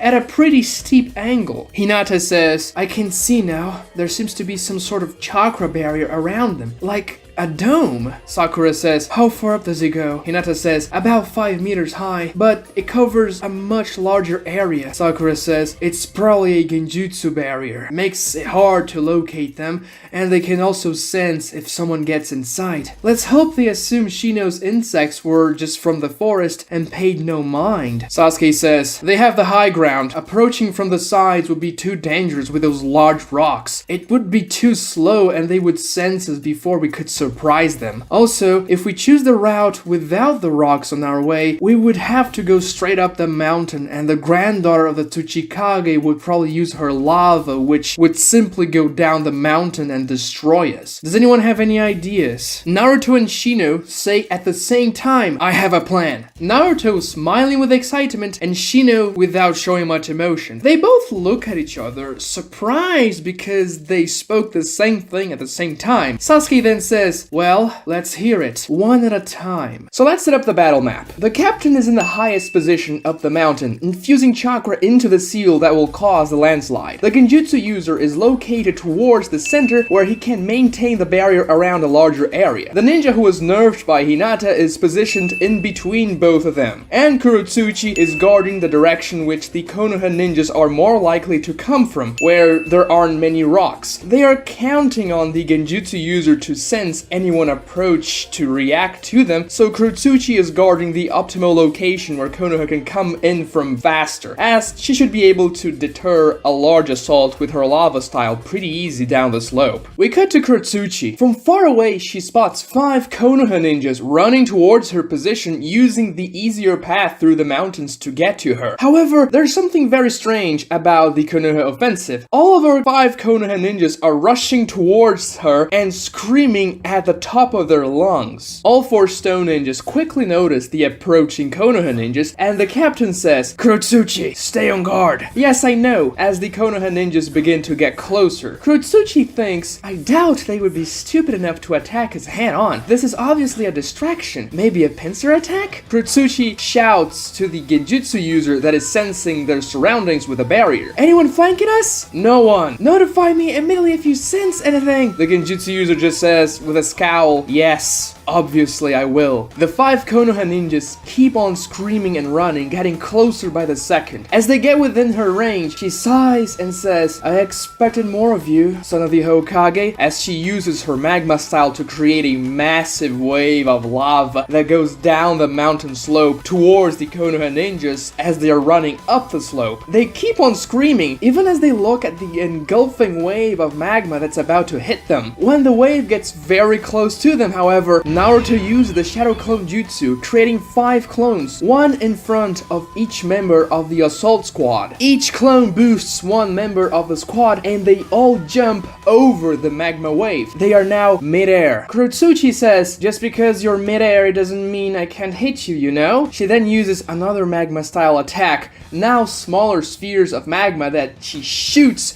at the Konoha squad. Naruto uses more Shadow Clones so the team can use them as a platform to jump mid-air and dodge the magma balls. And they do that for a couple of times. Kurotsuchi shooting her magma, Naruto casting Shadow Clones for everyone to use as a platform, and the Konoha ninjas begin to get very close to Kurotsuchi as they are avoiding her attacks, and we see Sasuke beginning to form hand signs. Kurotsuchi gets frustrated and a little worried. Then she uses another magma style attack, one with larger range, impossible to dodge mid-air. Sasuke is unable to finish his hand signs as they are all hit by the boiling magma. As the Konoha ninjas are dying, Kurotsuchi says, "That was a dumb plan, but at least you had a lot of guts." The 5 Konoha ninjas burning from the lava disappear with the characteristic smoke a Shadow Clone gives off when dispelled. A massive fireball jutsu shoots towards the captain, coming from the sky directly above them. We see Sasuke, Sakura, and Shino hovering with a cloud of insects created by Shino about 30 meters above the ground. The captain is forced to stop infusing the seal with chakra to use a mud wall and block the fireball, but Sasuke jumps from the insect cloud. The cloak he was given to by the elder lady billowing behind him as he travels mid-air in a downward diagonal line intending on strike the genjutsu user. Sakura jumps behind Sasuke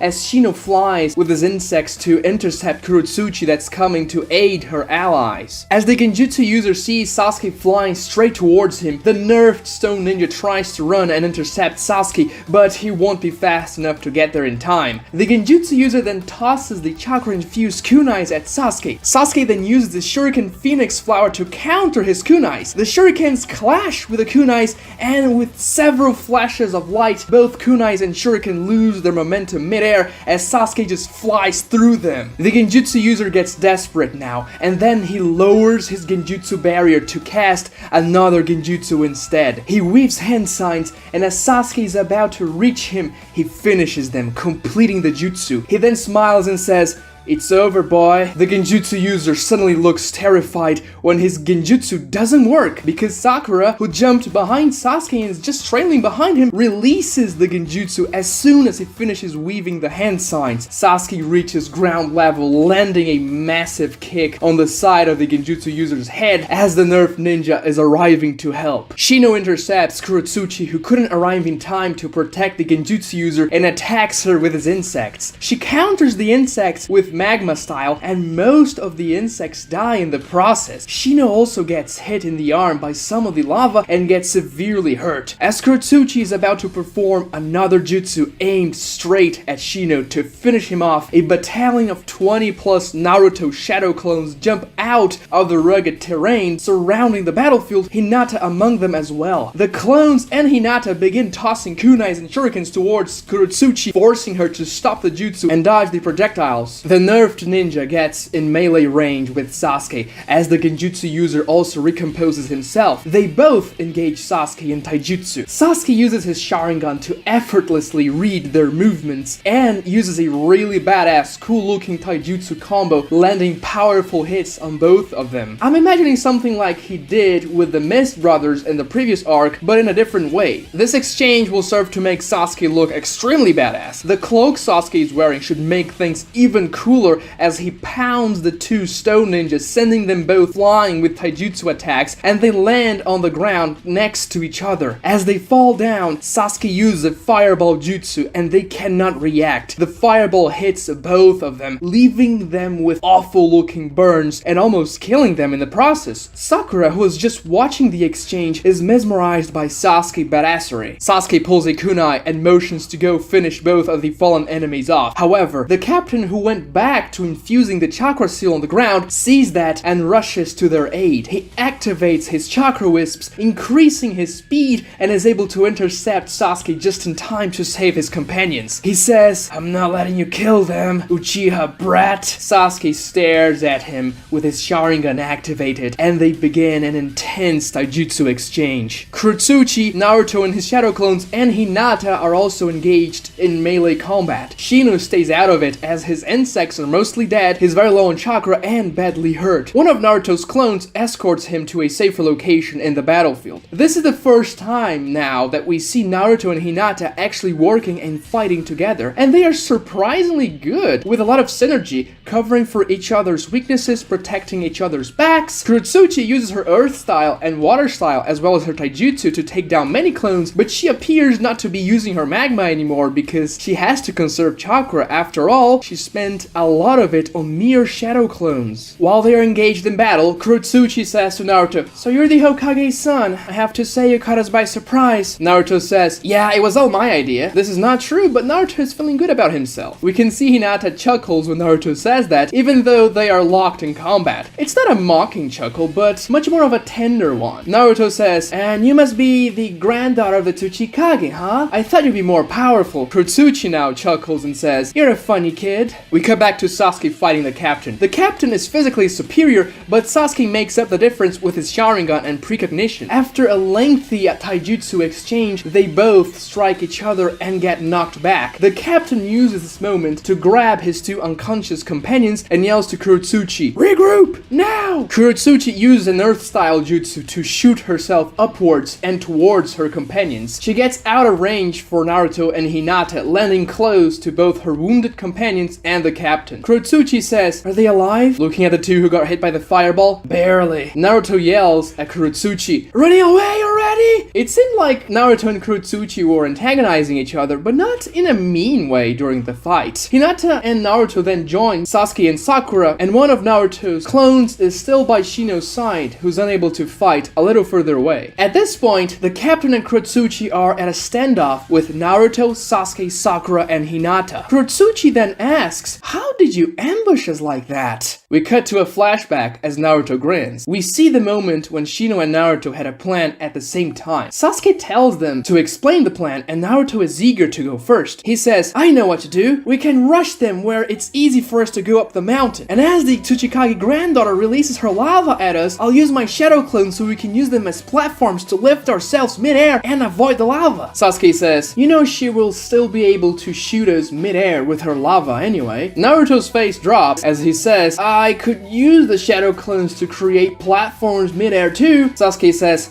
"Too risky. We're all gonna die if we do that." Naruto's face drops further. "Shino, did you have an idea?" Shino replies, "Yes, we could use my insects to fly above them. As the genjutsu barrier is only 5 meters above the ground, we could easily stay above the sensory range. Also, it will be nearly impossible to spot my dark insects from below during the night sky. Though, they all flying together in a cloud can be very noisy." I know Shino doesn't use that in the series, but he uses a cloud of insects to fly in one of the video games, so I'm going with that because I think it's cool. Sasuke thinks and says, "We'll combine both plants. Naruto, you'll create 5 shadow clones and use the transformation jutsu to make them look like us. They will approach the girl and you will use the tactic you suggested. Though you'll have to make your 5 clones scream as loud as you can to make sure they don't hear Shino's insects coming from above. Shino, myself, and Sakura will go flying aboard Shino's insects. We'll use Naruto's shadow clones as a distraction. When the time comes, I'll launch my attacks and go straight to the genjutsu user to take him down so the barrier drops. Sakura, as the genjutsu user sees me rushing him, he will attempt to use a genjutsu. So you'll have to release that as soon as he forms the hand signs. Shino,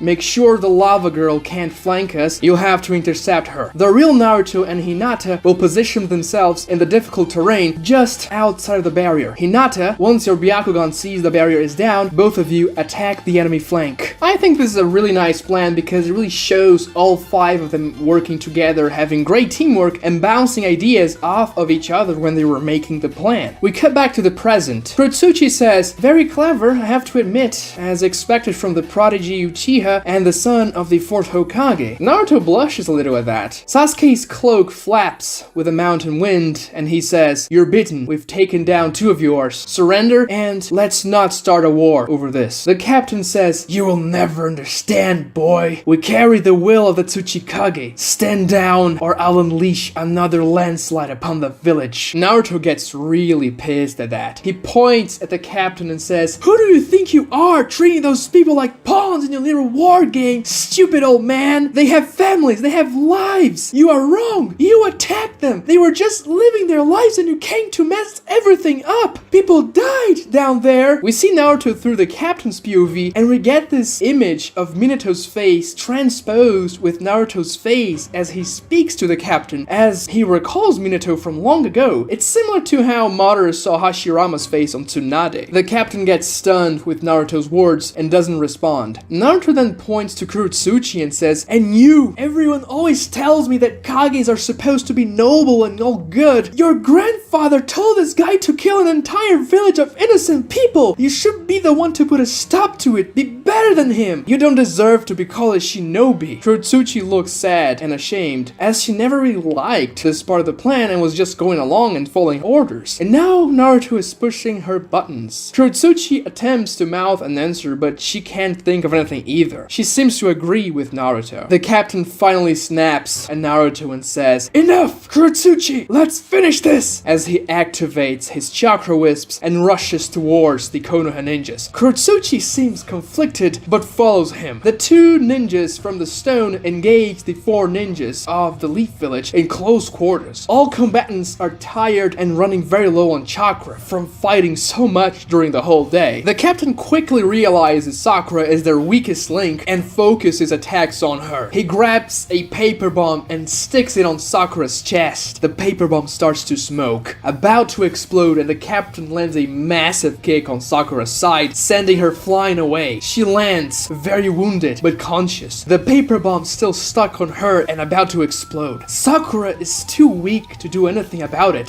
Sasuke then sees it and quickly disengages from the fight, rushing towards Sakura and starts to weave hand signs. We see Sakura's crying, desperate face as she looks at the paper bomb about to explode and kill her. The paper bomb starts giving off explosion light. Sakura closes her eyes, preparing to die. Sasuke then touches the paper bomb with his left hand and we see sealing marks flowing from Sasuke's hand to the paper bomb, which is diffused. Sasuke saves Sakura using the sealing jutsu he copied from Kakashi during their training. The captain and Kurotsuchi are still engaged with Naruto and Hinata. Both Konoha ninjas are taking a beating now. As the captain sees Sakura and Sasuke on the ground, vulnerable, he says, Kurotsuchi, finish them! Kurotsuchi seems very conflicted. Regardless, she begins weaving hand signs to shoot Sasuke and Sakura with another magma style. Naruto, who's engaged with the captain, sees that. He looks at Hinata and says, hold him down for me! Hinata then starts a reckless flourish of blows against the captain to distract him, buying time for Naruto to rush towards Kurotsuchi as he engages her, not allowing her to finish the magma style she was aiming at Sasuke and Sakura. We get a feeling Kurotsuchi didn't weave her hand signs as quickly as she could. She seemed hesitant to kill Sasuke and Sakura. Hinata's attacks grow way too reckless and the captain is able to land a counterattack, punching Hinata straight across the face, rendering her completely unconscious. Naruto sees Hinata fall into the ground. His blue eyes turn red, his pupils turn into slits, and he says to the captain, if you lay another finger on one of my friends, I'll kill you. This phrase triggers a memory as we see the captain's eyes wide open in fear and rage. We cut to a flashback of of the captain's past. He's about 15 years younger. We see him and a platoon of over 30 ninjas traversing a dense forest. Captain seems to be the platoon captain in the flashback as well. He says to his underlings, "We need to get to the landslide location quickly. We're running late. The other teams will be in position soon." One of the other ninjas under him says, "But why do we have to do it at the same time as them?" Captain seems exasperated. He says, "I told you already, 20 different teams will cause landslides on 20 different key locations in the Land of Fire. If we succeed, the third great ninja war is ours. And where are those places the other teams will hit? Why do you have to know? The Tsuchikage only entrusted that information to the platoon leaders. Because we are the most trustworthy, we will never relinquish that information to the enemy. And today, the Land of Earth will emerge as it rightfully should, the dominant power in this world. Let's all make the Tsuchikage and our villagers proud." He then screams in excitement, "For the Stone Village!" That's an interesting story. A voice coming from the other side of the captain says. He continues, "Now, would you mind telling me the location of those landslide sites?" The captain looks towards the voice, and he sees Minato, the yellow flash, nonchalantly cruising the forest with the stone platoon. As they all notice Minato, the platoon gets extremely spooked. "How did you get there? Stay on guard!" Members of the platoon scream. The captain says, "Formation D, now!" The platoon quickly goes into formation, assuming a defensive position on the ground, as Minato stares at them. "Please, tell me the location or I'll have to force you." The same stone ninja who was asking about the landslide locations, the captain says, "Sir,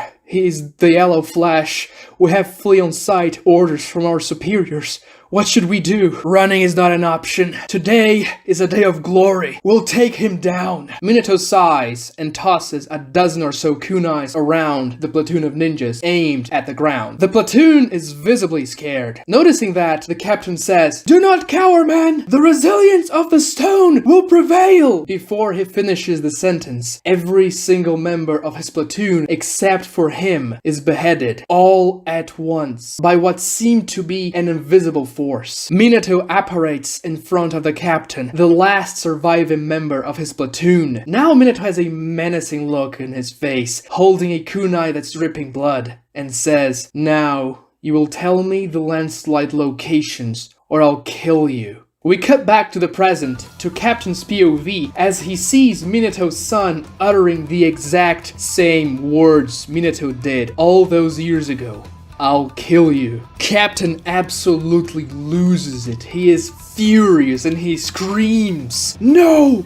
I won't lose to you again! I won't let my village lose again!" He jumps on top of the chakra seals drawn on the ground and says, "It's not completed yet, but it will have to do." Kurotsuchi says, "Captain, no, wait!" But to no avail. Weaving hand signs, the captain casts a jutsu. Earth style, unleash landslide! The seal lines on the ground erupt with chakra as a massive piece of the mountain is dislodged and starts to go down slope. As the wave of dirt and rock comes their way, Naruto grabs Hinata, Sasuke grabs Sakura, and one of Naruto's clones grabs Shino. They manage to get the injured out of the way of the landslide. Naruto looks infuriated with his Kyuubi chakra flaring and wants to attack the captain, but Sasuke says, "Naruto, don't! You have to do something about the landslide. I will try to reach the village before it gets hit to tell the people to evacuate." Naruto looks at Sasuke and says, "Got it!" Sasuke dashes down the mountain as quickly as he can as Naruto jumps in front of the massive wave of rocks and mud going towards the village. He uses a multi-shadow clone jutsu, and with a QB amp he is able to create around 1,000 clones. The massive army of clones then uses itself as a wall to contain the landslide. The wave of rocks decelerates, but many clones vanish as they are hit by debris. As several clones keep on fading, Naruto keeps on creating more clones and more clones, making this Herculean effort to slow down several tons of stone and mud. We cut to Kurotsuchi and the captain. He's breathing heavily, very fatigued from the jutsu he just used. Kurotsuchi looks terrified at what he's done. The captain sees her look and says, "This is what needs to be done, Kurotsuchi. Your grandfather would be proud. You should be proud as well." "But I'm not! I'm sick of being compared to him, of having to lower my moral standards just because I'm expected expected to. Sick of trying to prove my worth. If that's what it means to be the granddaughter of the Tsuchikage, I denounce my lineage. She rushes down the mountain, the captain too tired to follow her. Sasuke reaches the village, his cloak billowing in the night as he screams on the top of his lungs, "Evacuate! Immediately! Get as far away from the mountain as you can!" People see him and they see Sasuke wearing their former leader's cloak. For the first time, they seem to have a degree of trust towards Sasuke and don't treat him with hostility. The villagers begin to evacuate and leave their homes as quickly as they can. Shikamaru, Choji, Inu, and Kiba now see what Sasuke is doing and begin to help as well. We cut to Naruto. He's putting every fiber of his being into stopping the landslide. Thousands of shadow clones are getting overwhelmed by the amazing force of the rocks. The further down the landslide gets, the more debris it gathers, and the stronger it gets. Naruto's QB amp finally fades as he spent all of the chakra creating shadow clones. The landslide builds even more momentum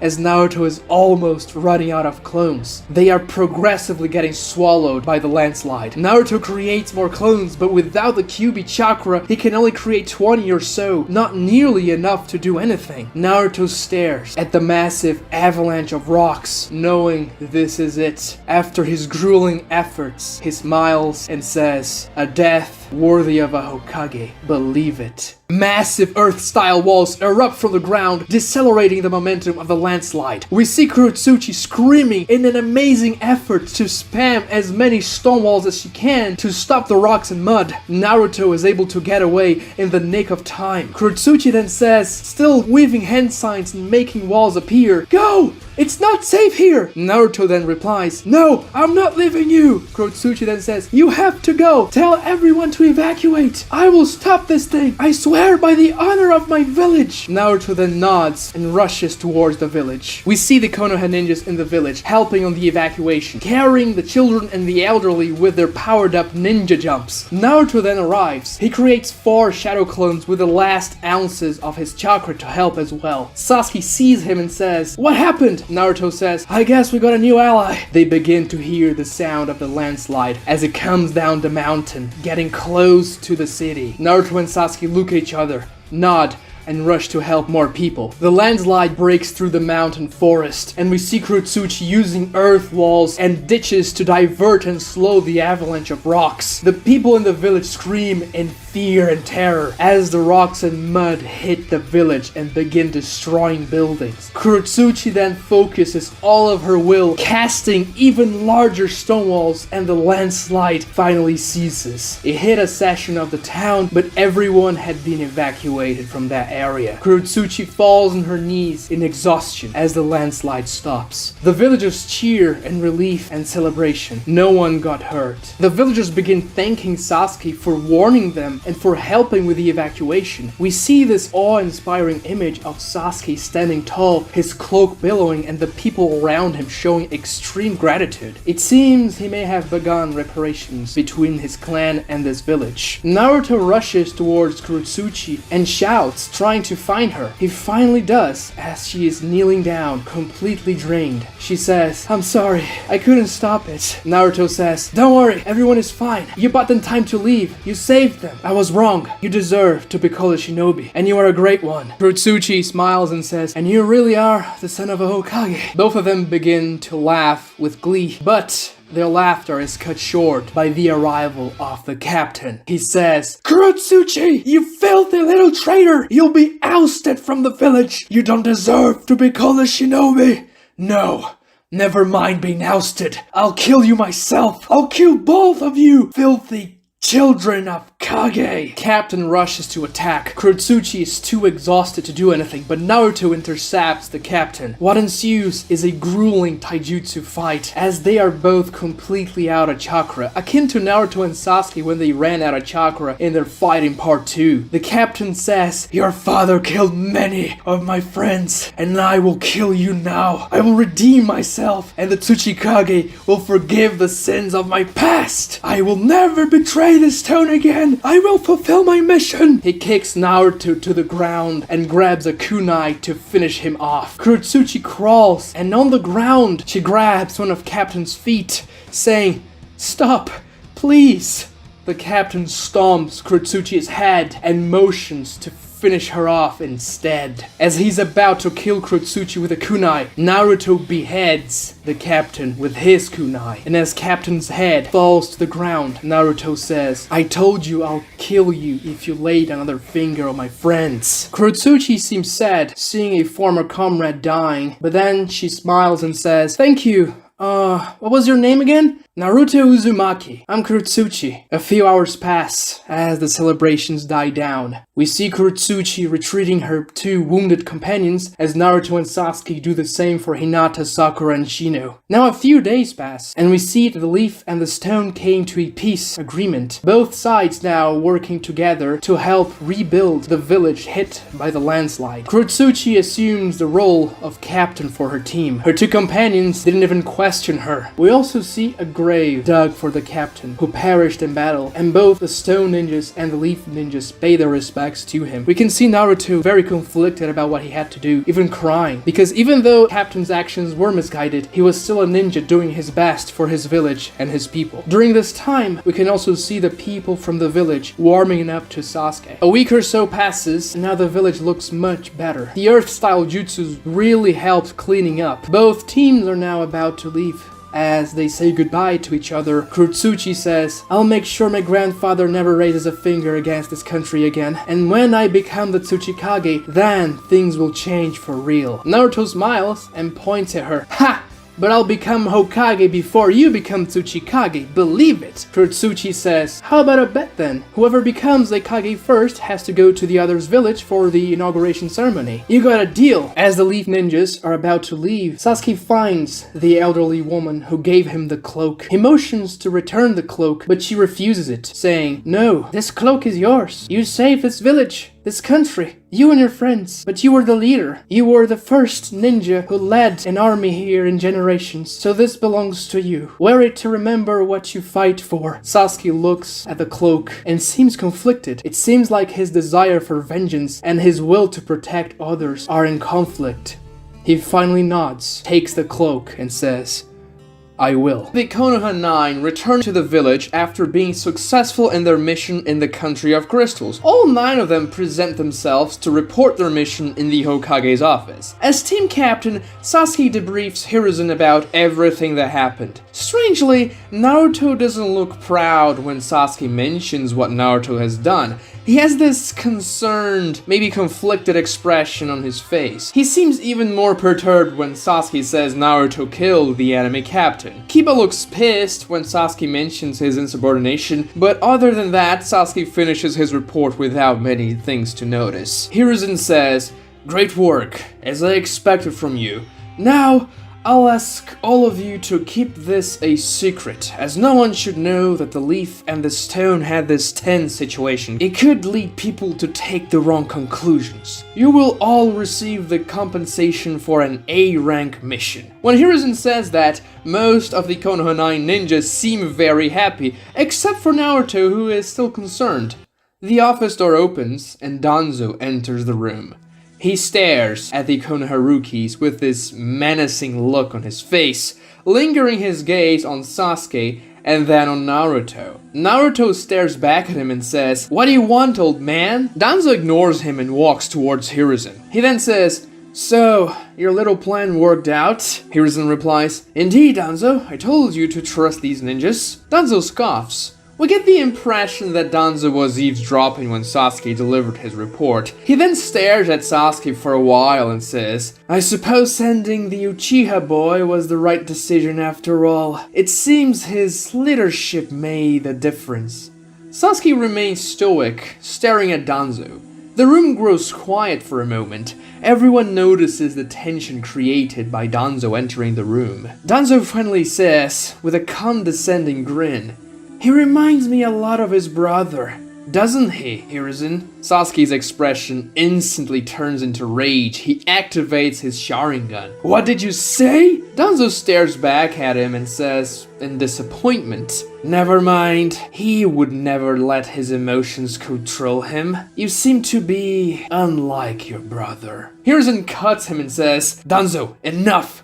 Leave now. Danzo says, very well. He then exits the room while Naruto and Sasuke stare at him in anger. Hiruzen says, I apologize for that. Danzo can be cryptic sometimes. Naruto asks, who's that stupid old man? One of the village elders, Naruto, but never mind him. You all should celebrate. You did a great service to this village, and you have my personal gratitude. I suppose it wouldn't hurt to give you all a couple of days off. The Konoha 9, except for Naruto and Sasuke, celebrate at that news. Sakura, with a smile on her face, asks Naruto and Sasuke, hey guys, let's go eat some ramen to celebrate. Sasuke stares at her and says, sorry, I can't. He then quickly leaves the room, leaving everyone behind as Sakura stares at Naruto, who's lost in thoughts. Sakura being a little sad by Sasuke just leaving them. She then asks, Naruto, what do you think happened? He takes a while to respond and says, yeah, Sakura, sorry, I don't think I should celebrate.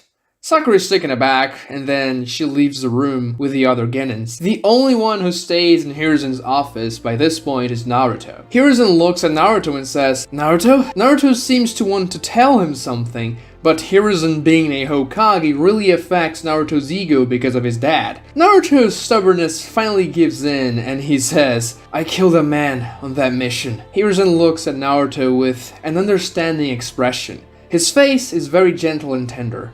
He then says, trust me, Naruto, I know it's difficult to do something like that, but this is the life of a shinobi. Sometimes you have to take lives in order to save lives. Naruto says, but that doesn't make sense. This world is built up on contradictions. You save the Tsuchikage's granddaughter by killing that man, and by doing so you assure the peace between the leaf and the stone. It's not ideal, but killing that man saved many lives. I must tell you, Naruto, you made the right choice. Even I couldn't do that once in the past. Foreshadowing. If you want to be a Hokage, you'll have to make difficult decisions. Preserve life whenever possible, but sometimes doing what is necessary is the right way. Hiruzen touches Naruto's shoulder and says, you're a great ninja, Naruto. Thank you for protecting this village. Naruto nods in understanding. He motions to leave the room. As he opens the door, he stops and reluctantly says, blushing, thanks for taking care of me, old man. He finally acknowledges Hiruzen's efforts during Naruto's childhood, and then he leaves.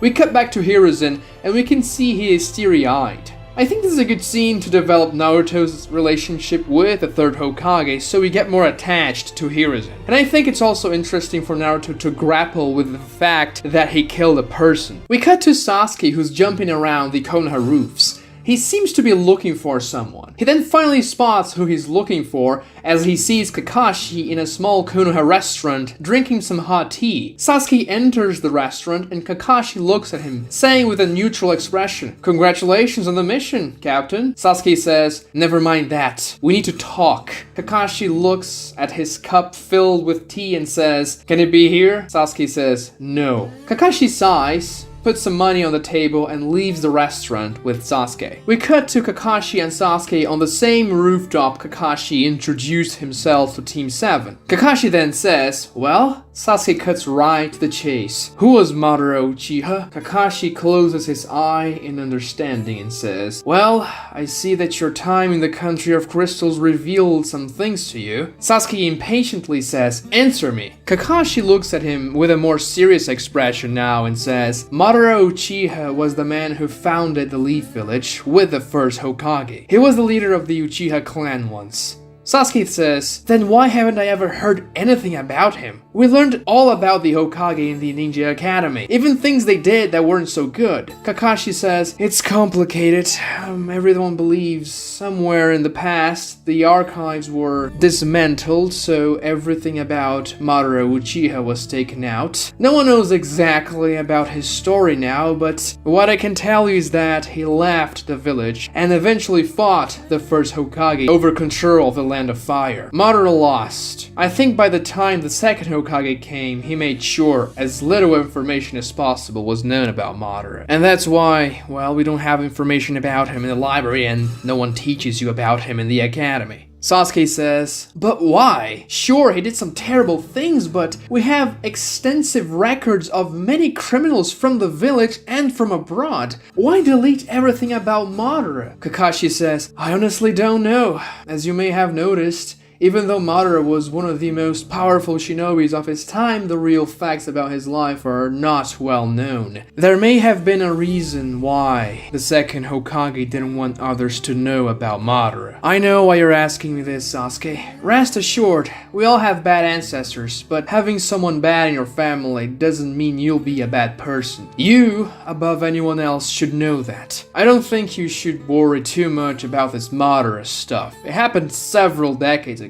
Sasuke looks at him and says, very well then. Kakashi asks, how's your Sharingan doing? Sasuke says, it worked well in battle. I managed to copy some techniques. Kakashi says, good. I think you might find your next mission quite interesting. This scene serves to show Sasuke and Kakashi's relationship, establishing that Sasuke trusts Kakashi to ask him about personal issues, and also shows Sasuke sees Kakashi as a father figure of some sort. By the way, if you haven't subscribed the first time I asked you to, please do it now. We cut to Naruto. It's a bit later in the day, almost evening. Naruto is staring at his father's face sculpted in Konoha's mount. He has a thoughtful, distant expression. He hears a voice saying, thinking about your ancestors? Naruto looks to the side and sees Sasuke, also staring towards Konoha's mount. He's caught off guard and gets embarrassed. None of your business, Sasuke. Sasuke then looks at him and says, do you wanna go train, loser? Naruto stares back at Sasuke and says with a smile, you bet. These two characters are the only ones of their age who can understand each other, and now it seems that their pride is no longer getting in the way for them to get closer. We now start the tuning exams arc. Hopefully by this point, Naruto and Sasuke's friendship is more concrete,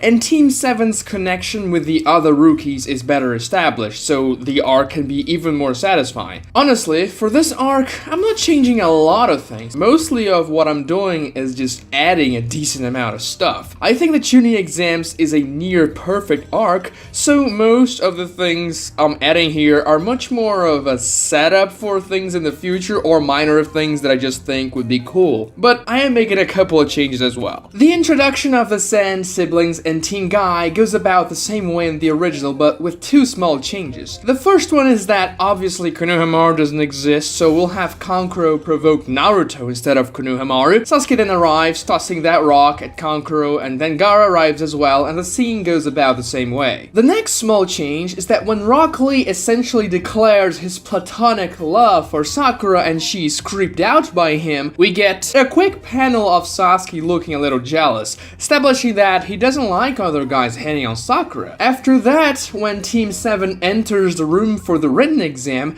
they encounter Team Kurenai and Team Asuma like in the original, but as we've already had those characters introduced, the scene works a little differently. Hinata still shows signs of liking Naruto but is too shy to say anything, and Shikamaru looks as bored as always. But the most interesting thing here is to set up more conflict between Kiba and Naruto. Kiba provokes Naruto even more, saying that he killed the 4th Hokage, and Naruto gets very pissed. Sasuke then steps in, and as he's about to say something, Kiba interrupts him, saying, "You're no longer the captain. If you want to do anything like last time, you'll be disqualified from the exams." Sasuke resigns himself and Naruto keeps screaming, which makes them stand out in the room, and the crowd of more experienced ninjas stares at them, and the scene continues like it did in the original. I'll make no changes to the written exam itself because it's perfect. After that, we get to the Forest of Death. And we'll add a couple of things here. After the second exam starts and Team 7 finds that lone rain ninja, Sasuke says, "We have to stay focused. We fell for one trap, but the trick is to make them fall for ours." Sakura smiles and says,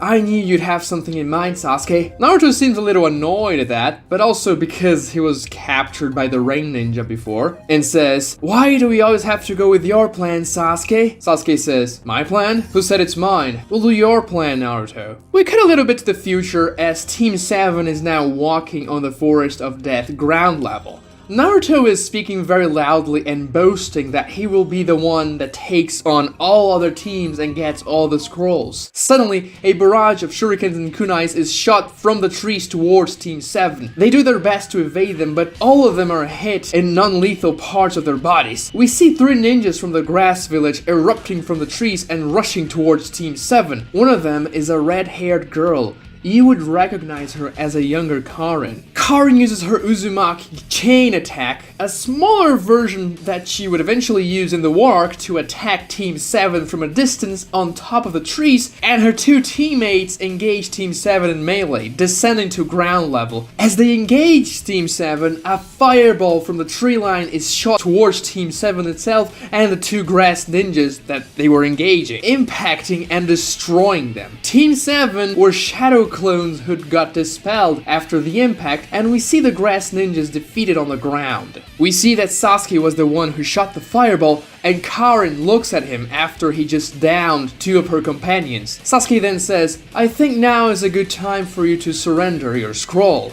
Karin, still with a chakra chain protruding from her hand, says, "Is that so?" Karin's companions attack Team 7 from behind, and Naruto and Sakura get hit by taijutsu attacks. This is all happening above the tree line. Sasuke is forced to activate his Sharingan as Naruto and Sakura scramble to defend themselves, engaging the real grass ninjas in melee. We see Karin's allies who were hit by the fireball disappearing, as they were just a simple genjutsu illusion. Karin shoots her chains towards Sasuke and says, "You're very cute. I would obviously have no trouble spotting this intense chakra of yours hitting on the tree lines while you used a decoy to bait us. Did you really think those clones would fool me?" Sasuke avoids the chains and thinks, "So she's a sensory type, huh?" She seems to be their leader as well, and rushes towards Naruto and Sakura's aid. Naruto, who had already created shadow clones to cope with the grass ninjas attacking them. Karin seems frustrated that Sasuke didn't go after her. Team 7 now, using teamwork, manages to defeat Karin's allies with a quick succession of taijutsu attacks on the top of the trees.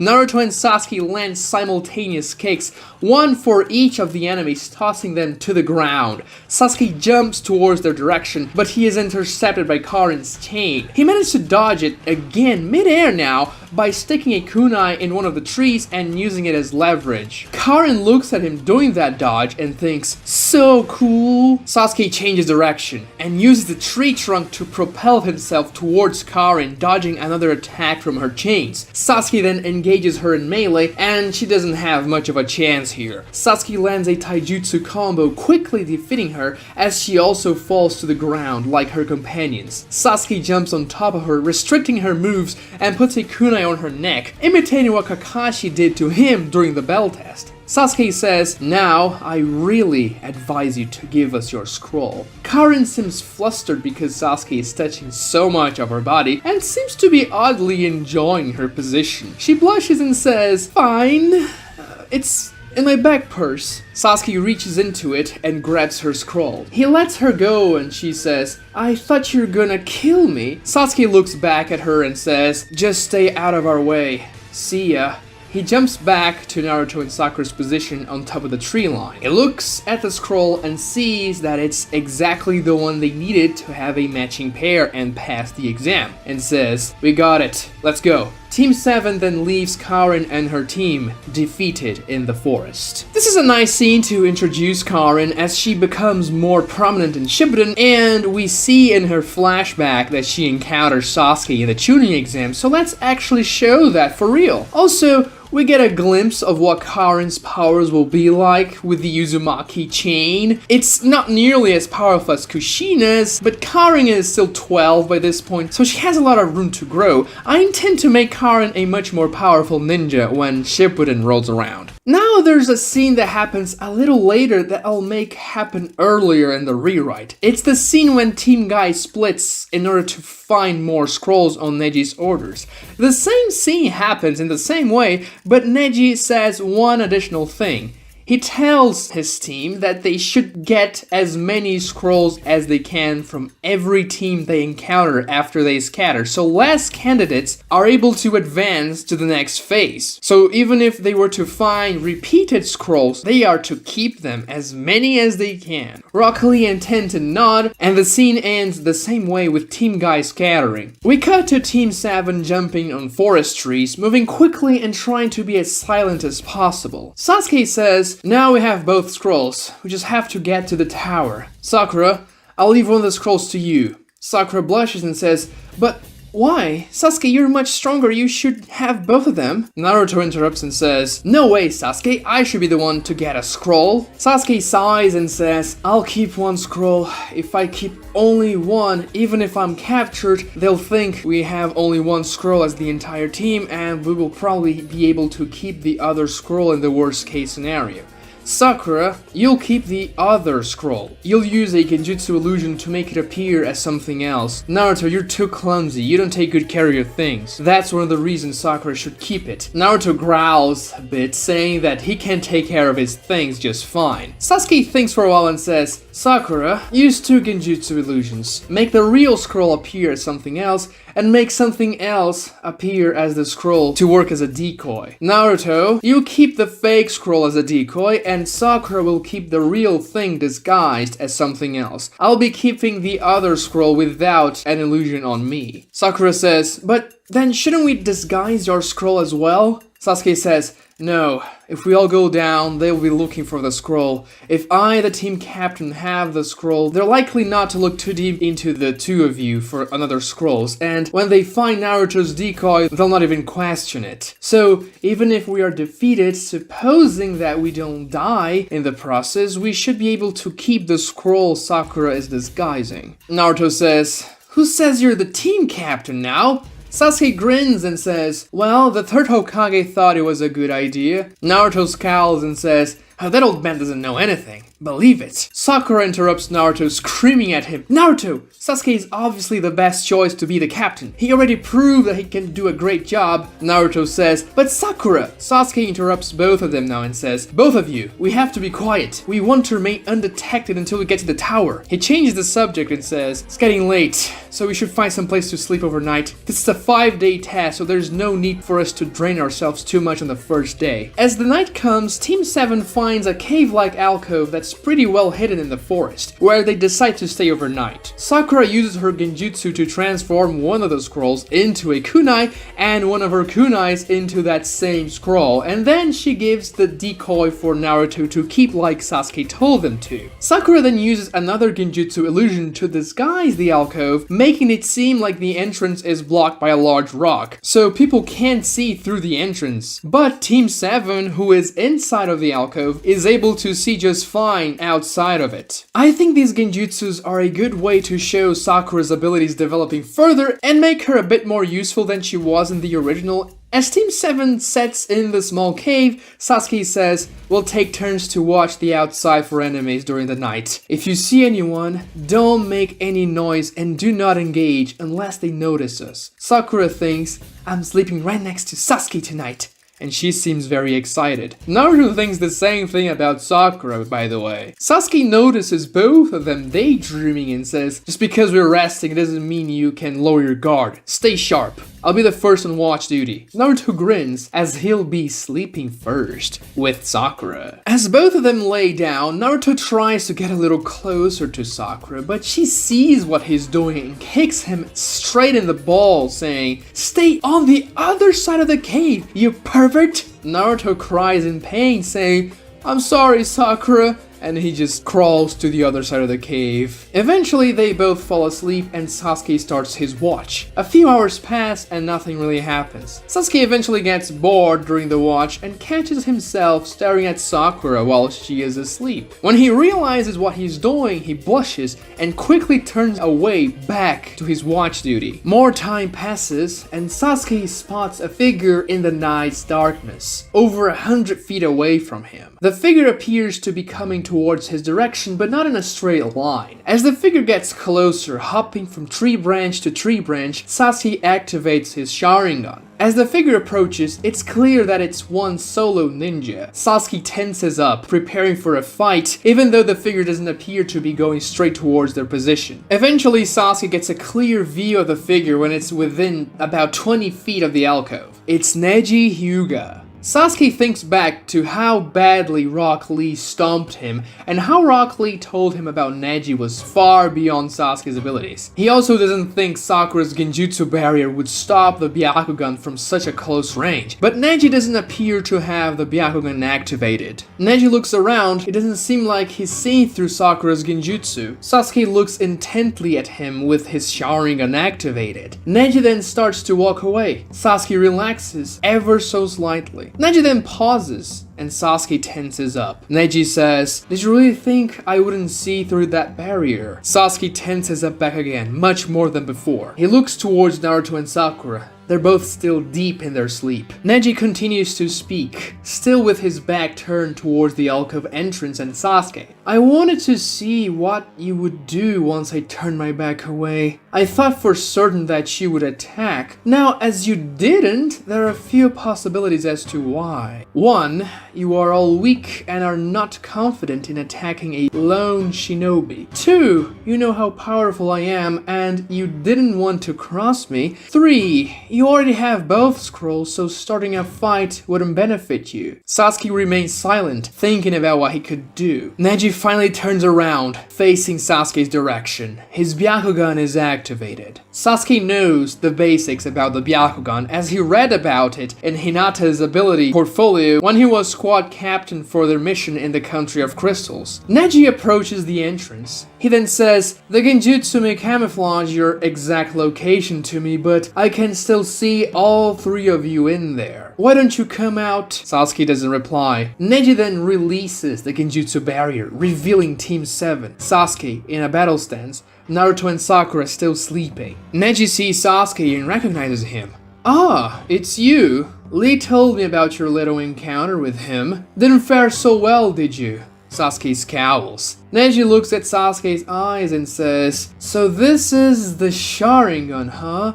Nothing but an inferior copy of the Byakugan." Sasuke's expression grows in anger. Neji says, "Well, it appears you are in no mood to talk, so let me cut right to the chase. Give me your scrolls, and I'll just leave. No need to fight. If you want to test those cheap eyes of yours against mine, feel free though." Sasuke tosses 3 shuriken in Neji's direction. Neji dodges them easily as Naruto and Sakura wake up spooked. Sasuke says, "Naruto, Sakura, get moving! We have to get out of here!" Sasuke jumps out of the alcove, upwards towards the canopy, forming hand signs. Neji jumps after him as Sasuke lands on a tree branch and launches phoenix flames against Neji. Neji uses his gentle fist to punch the phoenix flames in quick succession, neutralizing the fire mid-air. Neji reaches Sasuke's position in the canopy, engaging him in taijutsu, Byakugan versus Sharingan. Sasuke is at a heavy disadvantage, barely being able to sustain his defense, taking some gentle fist blows. The fighters leap from branch to branch, exchanging taijutsu attacks in this very elegant and intense fight. Every time Sasuke gets hit, he feels his chakra control getting worse, and Sasuke himself is unable to land any hits back on Neji. Naruto finally understands what's happening and uses the Shadow Clone Jutsu, creating about 20 doppelgangers that rush towards the canopy to aid Sasuke. The real Naruto stays on the ground, Sakura near him. As the Naruto clones engage Neji, they help Sasuke to disengage because he was getting pretty heavily beaten, but Naruto's taijutsu is much inferior to Neji's, and Neji manages to dispose of Naruto's clones rather quickly with his intricate taijutsu combo. Sasuke uses the clones as a distraction to gain some distance from Neji, and as he does so, he shoots a fireball aimed at Neji. The jutsu creates a fire trail as it streaks across the canopy. Neji, however,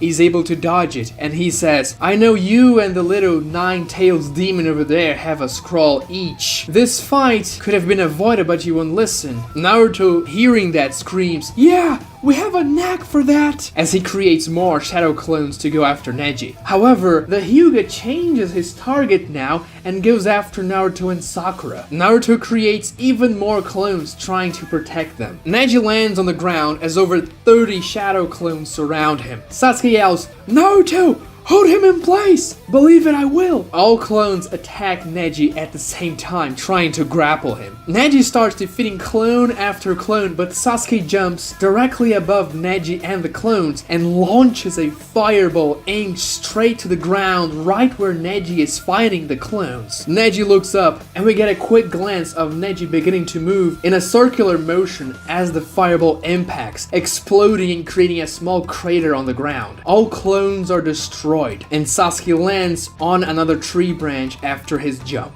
The smoke created by the fireball dissipates and Neji stands tall in the middle of the crater, completely unharmed. Team 7 is surprised and a little scared at seeing that. Naruto motions to create more shadow clones, but Neji blitzes him and Sakura with him, who was standing close to Naruto. Neji delivers a gentle fist barrage to both of them simultaneously, knocking them out. Sasuke jumped towards Neji, trying to intercept his blitz, but he was too far away and wasn't fast enough. Sasuke then lands on the ground as well, seeing Naruto and Sakura knocked out, and Neji, with a condescending look on his face, snatches Naruto's decoy scroll. Sasuke thinks, at least it appears he didn't notice the real scroll. Neji says, did you have enough, or do you want to see why the Byakugan is far superior to those pathetic eyes of yours? Sasuke begins weaving hand signs. Neji says, very well then, I'll show you why the Hyuga clan is the strongest in the Leaf Village. Sasuke uses the phoenix flowers, imbuing a dozen shurikens with flames and tossing them towards Neji so he can't block them with his fists. We got our first glance of the rotation technique of the Hyuga clan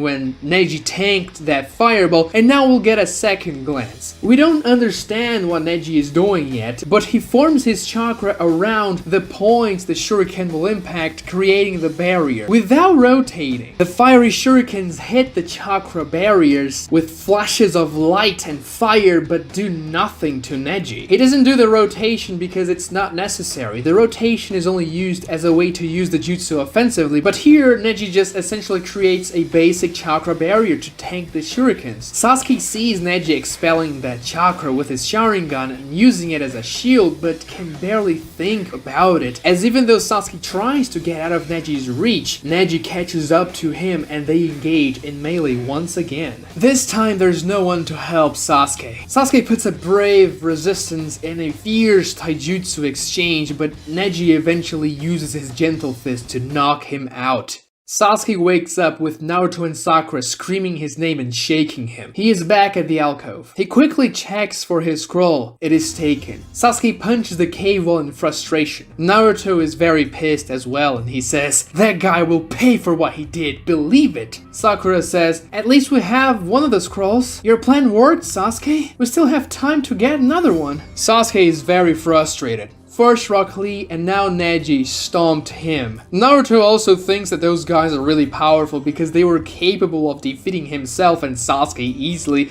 and Neji actually defeated the entire team at the same time without a scratch. Sasuke says, we'll be unable to use our chakra for some time. It's the Hyuga Gentle Fist. There's no point in doing anything until we are able to get our abilities back. Sakura says, yes, I tried to put the Genjutsu barrier back up, but it didn't work. At this point we get a contrast of the trio's personality. Naruto is pissed, but fired up. He wants to go out there and fight Neji again to reclaim their scroll. His thoughts are much more idealized and not realistic. Sasuke is pissed too, but he sees things as they really are. He understands their bleak situation in a realistic way. He realizes their chances of getting another scroll are low, and that Neji and his team will probably amass several scrolls, making it even more difficult for Team 7 to get any scrolls left. Sakura, on the other hand, is an optimist. She sees the bright side, that they are not dead,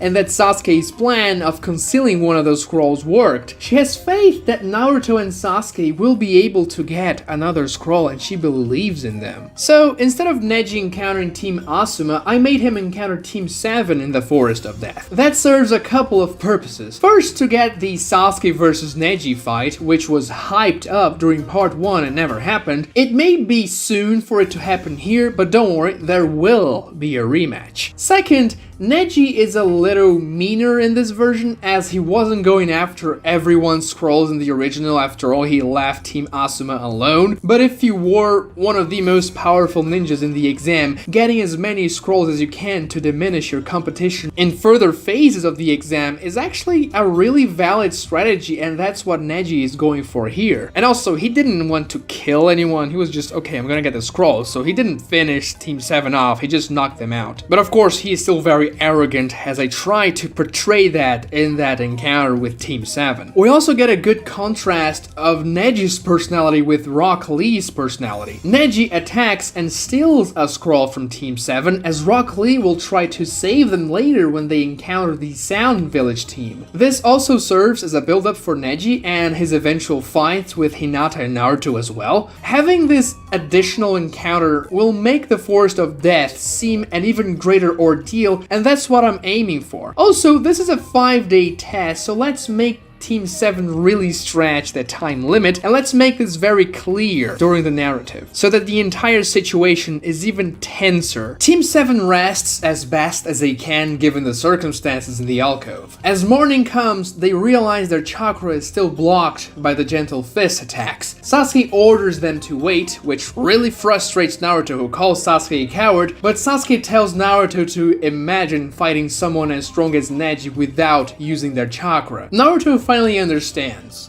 Team 7 will spend the entire second day of the exam just waiting, as their chakra will only come back at the beginning of day 3. This ups the ante and their time limit, as I said before, so they'll have to push themselves to pass the exam. While they wait, we can get other scenes that involve other teams during the exams, like Gaara stomping that Rang Village team, because I am not changing those other scenes. The third day arrives and Team 7 starts moving again, as their chakra starts working back as normal. As they advance in the forest, Sasuke notices something strange. That prompts Sasuke to stop the team and give them the password for the question, when should a ninja strike? After that, the entire scene with Orochimaru unfolds the way it did in the original. Now Sakura has to defend Naruto and Sasuke, who are unconscious by herself, and things remain largely the same for the scene involving the Sound team. However, Sakura takes some additional steps to protect them. In addition to using those booby traps, she also uses her genjutsu to make illusions and disguise herself and her teammates, which makes the Sound team life more difficult. Regardless, the outcome is largely the same. When she confronts Zaku, however, instead of using the substitution jutsu that doesn't exist in this rewrite, she uses genjutsu, but her tactic is exactly the same as well. She cuts her hair, Rock Lee comes up, tries to save them but fails, then Team Asuma shows up, and then Sasuke finally wakes up with its curse mark flaring. I hope that the moment he sees Sakura really hurt and then breaks Zaku's arms feels more personal, because I try to make a point that Sasuke is developing feelings for Sakura. So him overreacting that way because of the curse mark and because he likes Sakura makes more sense and should feel more cathartic. And also, when Sakura finally stops Sasuke from going berserk by hugging him, that should also feel more intimate than in the original because of the romantic build-up in the rewrite. Neji and Tenten also arrive, and Neji, who had just fought Sasuke and destroyed him, is actually pretty scared of the chakra from the curse mark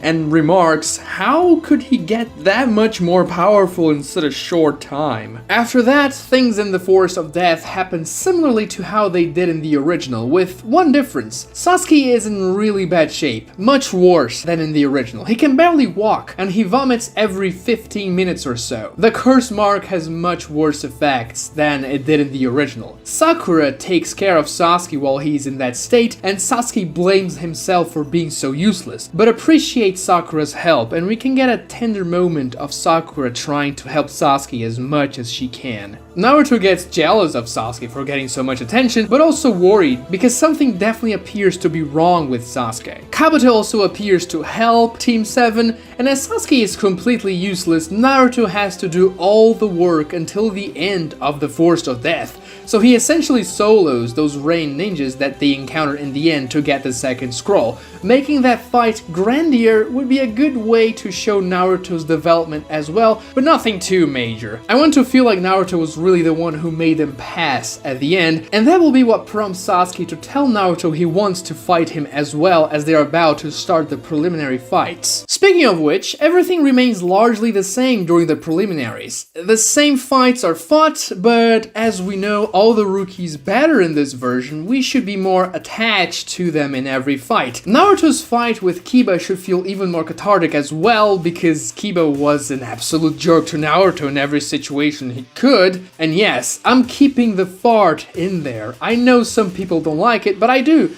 I think it's funny, and Naruto is supposed to be the #1 unpredictable ninja. Also, having Kiba, who was such a jerk to Naruto, lose to a fart on his face by Naruto himself is poetic justice. Sasuke's fight with Yoroi should feel even more desperate because of his state, but things unfold the same way. He is able to defeat him by controlling the curse mark through sheer willpower. Also, Hinata's fight with Neji should feel more intense as well, as we know much more about both characters, and that Hinata going in will probably get stomped because we saw how Sasuke did against Neji, which should make things even worse and grittier in that fight and more interesting to watch. The only change I'm effectively making in those fights is that Sakura loses to Ino instead of both getting knocked out at the same time. Sakura will eventually give in, and this makes things more heartbreaking for her as well, as she was really badly bitten in the Forest of Death and now she gets beaten again. I think that's good character development.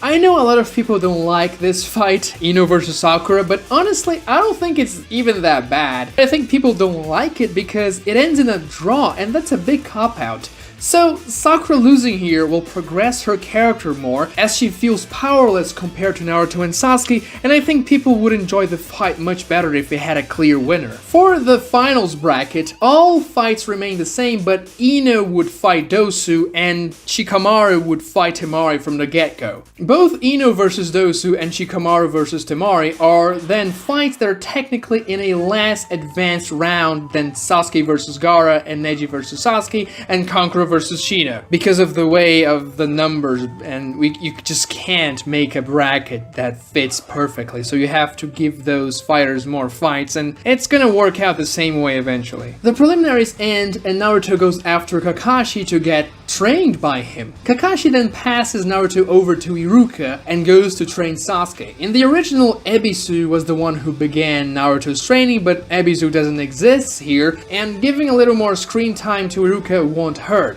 Iruka can train and explain everything Ebisu did to Naruto, and we can also have a tender moment between Iruka and Naruto, where Naruto appreciates what Iruka was doing for him and has always been doing for him. Iruka gets teary-eyed and says of course he would do it and help Naruto pass and become a Chunin just like he is. As Naruto is practicing water walking near the bathhouses with Iruka, they both spot Jiraiya peeping on the ladies, but they don't know it's Jiraiya yet. As Iruka goes to reprimand Jiraiya, he knocks Iruka out, and we get the same introductory scene for Jiraiya as we got in the original. The weird thing about that scene in the original is that it seems like Jiraiya was there by coincidence, and he doesn't seem to know Naruto or even care about him. Jiraiya is Naruto's godfather, so when he appears in the rewrite, he will think, so this is Minato's son, huh? Jiraiya will still act aloof towards Naruto in the beginning, and Naruto will still chase after him, asking for Jiraiya to train him. Jiraiya trying to get away from Naruto. In the original, we get the feeling that Jiraiya was actually trying to avoid Naruto, but here, it's more like Jiraiya is testing Naruto's shinobi skills. Naruto convinces Jiraiya to train him by proving to him that he can think like a ninja, but Jiraiya only tells Naruto he'll train him after Naruto uses the sexy jutsu, just like in the original. Before they begin their training that they will eventually do in the original series as well, and before Jiraiya undoes the seal Orochimaru used to lock the Nine Tails into Naruto, which disturbs his chakra and affects his chakra control, Jiraiya will put Naruto through a difficult test. Early in the morning, Jiraiya calls Naruto to a training ground. It's an open field with a forest nearby. Strangely, when Naruto shows up, he's not wearing his iconic Konoha headband. Jiraiya arrives quickly after Naruto and says, well, today we'll see if you have what it takes to train under me, boy. If you don't pass today, if you don't show me what you're really made of, there's no point in me training you, so you better throw everything you have. Naruto swallows nervously. Jiraiya reaches for his back pocket, grabbing Naruto's headband and says, "You call yourself a ninja, but you didn't even see when I snatched it from you." Naruto is surprised and touches his forehead as he realizes he's not wearing his headband. He gets upset and a little spooked by it because Jiraiya snuck up on him and he didn't realize at all. Jiraiya says, "If I was an enemy, you would be dead." Naruto says, "That's not fair. It's not a matter of fairness, and the life of a shinobi is hardly ever fair. You should know that much by now." Naruto gets quiet with a solemn expression, and Jiraiya feels bad for him because Naruto's life really isn't fair, more than most. Naruto focuses and regains his determination, saying, "So what's this test you're talking about? You're a ninja. You can't be walking around without your headband. Your mission today is to retrieve it." Naruto says, "I get it." Jiraiya turns his back towards Naruto, and Naruto sees an opportunity in there and tries to sneak up on Jiraiya, reaching for his own headband that's in Jiraiya's hand. When Naruto gets close to him and tries to snatch the headband from Jiraiya, the sage quickly turns around and kicks Naruto in the stomach, sending him flying away. Naruto falls to the ground, moaning in pain. "That's not fair!" "I told you already, the life of a shinobi is hardly ever fair, and you'll have to do better than that if you want to sneak up on me, but it wasn't a bad try." Naruto says, "Oh yeah? How about this?" He uses the shadow clone jutsu, creating 5 clones. He can't create as many now because he is nerfed by Orochimaru's sealing jutsu, but then, after his clones appear, all of them use the sexy jutsu. Jiraiya instantly spews blood from his nose, and the Naruto sexy clones rush towards him. Jiraiya screams, "Well, that's not fair!" The Naruto sexy clones reply in unison, "The life of a shinobi is hardly ever fair." Jiraiya closes his eyes so he doesn't look at the sexy clones and uses the summoning jutsu. He summons the same toad he used to knock Iruka out. That toad is about 7 feet tall. Jiraiya says, "Gamakitsu! Don't let the boy get the headband!" I'm naming this toad Gamakitsu, by the way. The toad looks at the Naruto sexy clones and uses his large, long tongue to slap them, knocking them back and dispelling the clone jutsu and the sexy jutsu. The original Naruto falls to the ground and says, "Wait! So I have to fight you and that toad?" Jiraiya says, "Don't be an idiot. You're not fighting me. You'd have no chance. Not that I think you have a chance against Gamakitsu anyway, but we'll see what happens." Jiraiya uses an earth-style jutsu to create a small rock podium. He lays Naruto's headband there. He then says, "You have until midnight to retrieve your headband." Naruto says, "I will. Believe it." Jiraiya thinks, "Well, Minato, let's see if the boy has guts." Naruto creates 10 shadow clones and thinks, "Oh man, I can't create that many of them. There's definitely something wrong with my chakra." He still rushes towards Gamakitsu, who's guarding the headband. Gamakitsu once again launches his tongue, extending it, and disposes of the Naruto clones pretty quickly as he slaps them and knocks them back. Naruto creates more clones, and the same process happens time and time again.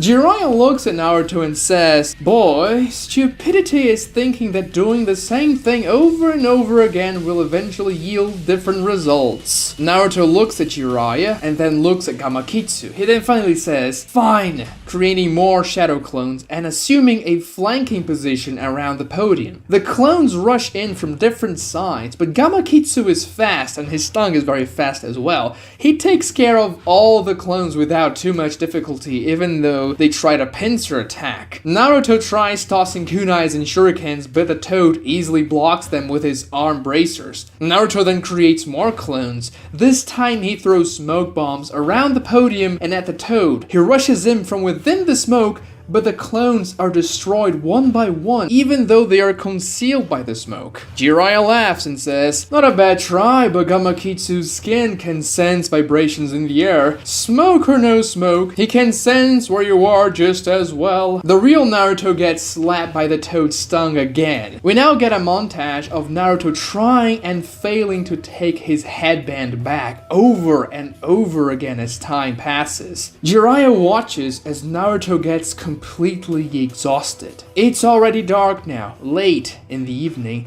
and Naruto is getting close to his limit when he eventually fails yet another attempt and falls to the ground in exhaustion. He thinks, "I'm out of chakra, and I didn't even get close to the headband. That stupid frog." Naruto seems too tired to stand back up. Jiraiya sees that and says, "Given up already?" Naruto says, "I tried everything, okay?" Naruto tries once more to get up but stumbles back to the ground. Jiraiya grins and says, "You know, your dad got his headband back in less than a minute." Naruto looks up in surprise. Jiraiya continues, "Yeah, Minato was my student, the most brilliant I've ever had. He also wasn't a quitter." Naruto gets fired up, his gaze determined. He manages to stand up with a lot of difficulty. He then says, "That idiot cannot even come close to me. I'll show you. I'll get this headband, even if it's the last thing I do." Jiraiya looks up. The moon is high up in the sky and he says, "Well, then you better hurry up. I wager you have about 5 minutes till midnight." Naruto, now motivated to show Jiraiya he is better than his father, who he despises, gathers all his strength and gets up. He then looks to the forest that's very close by and runs towards it instead of running towards Gamakitsu. Jiraiya thinks, "Now, let's see if you really are your father's son, boy. Of course, you were never supposed to pass this test. I just want to see if you have the guts not to give up and how you react to failure." Naruto hides in the forest. He sits down and catches his breath in the darkness. He then thinks, "I think the frog can't sense the vibrations so well in the forest with all those trees, I guess that makes sense, right? Well, oh man, what would Sasuke do? Naruto, come on, what are you thinking? Who cares about Sasuke and what he would do?" Naruto has a flash of a memory of when Sasuke said the word decoy, when he told Sakura to use her genjutsu and disguise a kunai to make it appear as the scroll and function as a decoy for them in the Forest of Death. With that, Naruto has an idea. He thinks, "I just have chakra for one more shadow clone jutsu, so this will have to work." We cut back to Jiraiya and Gamakitsu in the open field. Jiraiya thinks, "What's he doing? There's only a minute left and he went to the forest. When is he coming back?" Jiraiya hears Naruto screaming as he rushes out of the forest with 4 shadow clones. They are in a formation, the 4 shadow clones serving as frontliners and the original Naruto behind them. They're all screaming, "I'll get the headband, Pervy Sage! Believe it!" Jiraiya thinks, "Idiot! Another frontal assault? It will never work!" Naruto and his clones approach Gamakitsu, who's guarding the stone podium where the headband rests. The toad launches his tongue once more towards them, striking all 4 shadow clones in one fluid motion. The real Naruto dodges and tosses a paper bomb kunai in Gamakitsu's direction. The toad is forced to jump away, which opens a path straight towards the podium. Naruto takes that chance and dashes towards it. We can see Naruto is dripping sweat due to his amazing effort. He gets within a few inches of the headband, reaching out with his hand to grab it. Gamakitsu's tongue wraps around Naruto's waist and he is tossed far away from the headband, landing once more on the ground, knocked prone. Jiraiya thinks, "Well, I suppose that wasn't the worst attempt." Naruto's body puffs, turning into smoke. A section of the ground next to the stone podium cracks, and the real Naruto erupts from it. His hands are a mess, bleeding. He lost all of his fingernails, but as he emerges, he snatches the headband from the podium and ties it around his head. Jiraiya looks at that, not believing his eyes.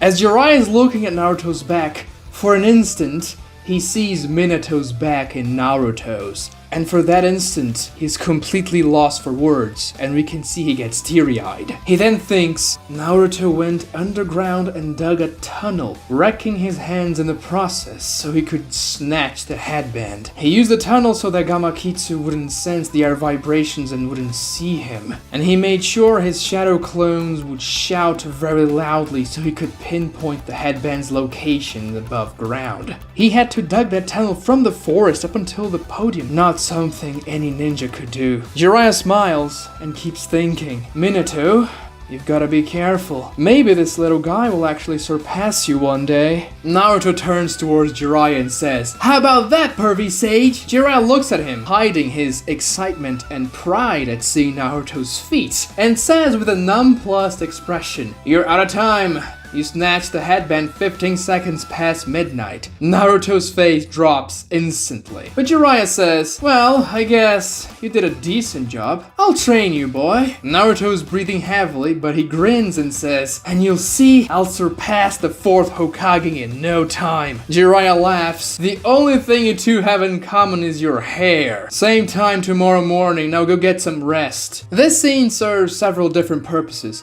First, it establishes Naruto and Jiraiya's relationship, making them closer to each other from the get-go. Seeing Jiraiya's thoughts also shows that Jiraiya really cares for Naruto and wants to make him stronger. It also serves to make a connection between Jiraiya and Minato, and to show how the memory of Minato evokes powerful emotions in Naruto. Furthermore, the scene foreshadows how Naruto is eventually going to beat Neji in the Chunin exams. I've always found Naruto digging that hole out of nowhere such an asshole, but if we see how he comes up with that idea and him doing that before the actual high stakes battle, that part of the fight feels much more organic. We can also see in this scene Naruto strategizing by himself and that he is far from being dumb. He's not a book-smart guy, but he can think like a ninja. The rest of the training period remains the same as in the original, except that there will be another scene added. We cut to Hiruzen as he is overlooking the village on the rooftop of the Hokage office building. Jiraiya appears behind him and says, it's been a while, Sarutobi-sensei. Hiruzen looks at him and says, so you finally came back, huh? Are you done running away? Jiraiya looks ashamed and tries to change the subject. Orochimaru,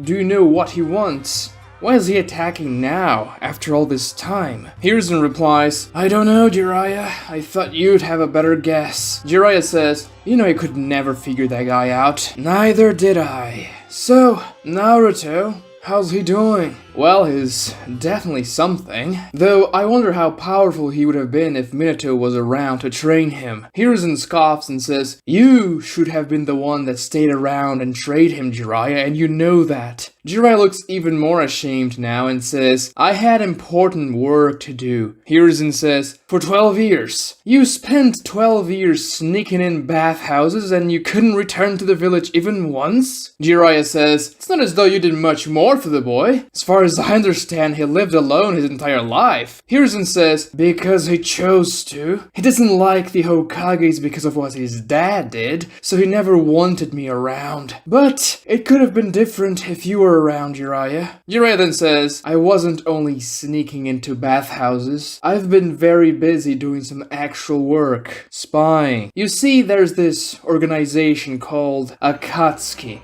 And then Jiraiya goes on and debriefs Hiruzen about everything he found out about the Akatsuki, how they're going after the tail beast, and how they assembled rogue ninjas from all around the world. Hiruzen looks at Jiraiya after he hears all the information. He doesn't seem surprised. And so you've returned to protect the boy, he says. Jiraiya replies, yes. He'll need protection, but he'll also need to learn how to protect himself. Hiruzen says, I guess better late than never. It's good to see you again, Jiraiya. Good to see you too, Sarutobi-sensei. The rest of the training month goes the same, and the day of the final test of the Chunin exams finally arrives. I am cutting a scene before that though. Naruto does not have that conversation with Hinata before he goes to the exam arena. Naruto was very nervous and unsure of himself himself before going to the battle with Neji, and that scene with Hinata dissolves that tension a little because Naruto feels much better about his chances after Hinata talks to him. Instead of that, we get a scene where Naruto is in the same place, reflecting about Neji's words and the upcoming fight with him, and Hinata observes from afar, not having the courage to approach him or say anything. Naruto isn't reassured by Hinata's words and heads to the arena still uncertain of himself. When they all arrive in the arena, there's this small change that Ino is there because she won, and she's also informed that she will be advancing to the next round by default because her opponent didn't show up. They don't tell her what happened, but we know Gaara killed Osu. Now I'll make some changes to the Naruto vs Neji fight. I personally don't like the way it was handled, especially having watched the entire series. In hindsight, Neji seems like a complete idiot, telling Naruto that his destiny was to be a loser, seeing that Naruto was the son of the 4th Hokage, the Jinchuriki of the Nine Tails, and the reincarnation of Ashura. So when Naruto proves Neji wrong that his destiny isn't set in stone by defeating him, he actually kinda confirms Neji's point, because, you know, Naruto was definitely much more special than Neji from the get-go. In the rewrite, Naruto and Sasuke are not reincarnations of anyone, but Naruto is still the son of the 4th Hokage and the Jinchuriki of the Nine Tails, which definitely makes him someone. Not only that, but everyone in the village knows about these facts as well, including Neji. So it wouldn't make sense for Neji to challenge Naruto's worldview by saying he is a loser born out of nowhere. But I think I figured a simple fix to that. Neji will still be very much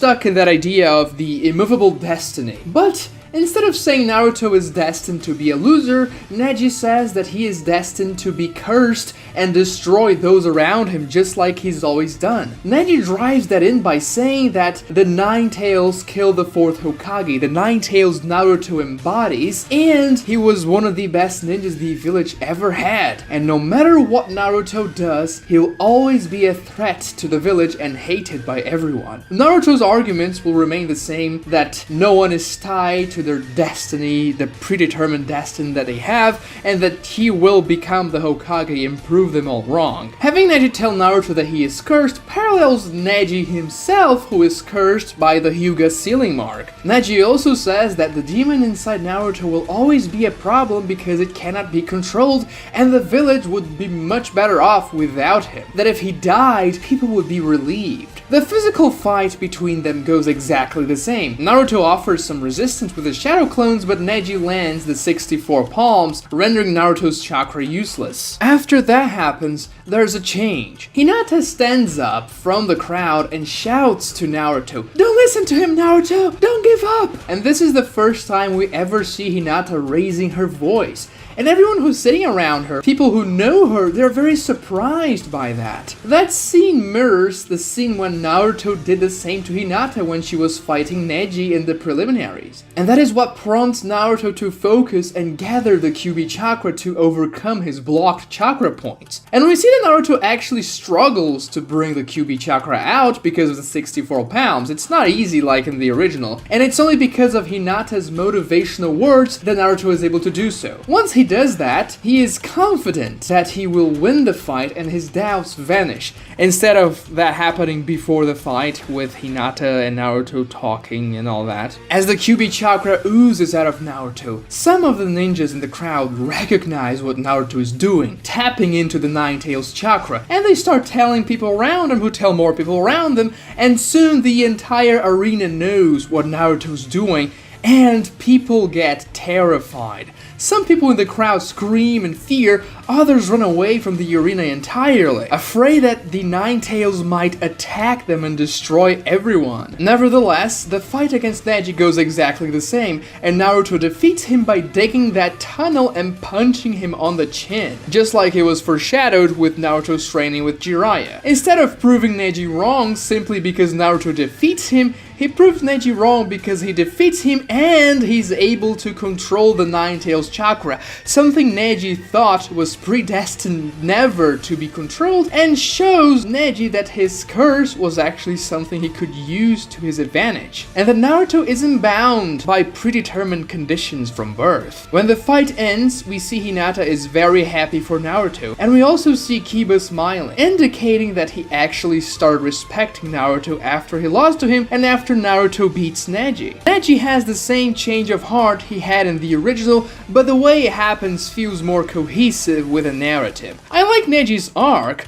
I just think the reasons for him disliking and challenging Naruto weren't correct in the original, so here everything is pretty similar, but Neji's motivations for being a prick make more sense. Instead of cheering and clapping for Naruto like in the original, the crowd in the arena boos him a lot, saying he's a monster and that chakra was a cursed chakra that destroyed their village once. Some people scream cheater to him as well. People didn't like that Naruto won the fight. Even though he may have convinced Neji to change his ways, he is still a long way to go to prove his worth to all the villagers. We can get a scene of Naruto showing his tongue to the crowd as though he doesn't care about being booed, but deep down, of course he does. The exams go on and not a lot changes. Konoha is attacked by the sand and the sound villages and things go largely the same. I am only altering two battles during the Konoha Crush arc. The first one being Sasuke vs Gaara in the forest when Gaara was partially transformed into Shukaku. I am actually not really changing much here, I am more adding stuff to it. This fight is overall great,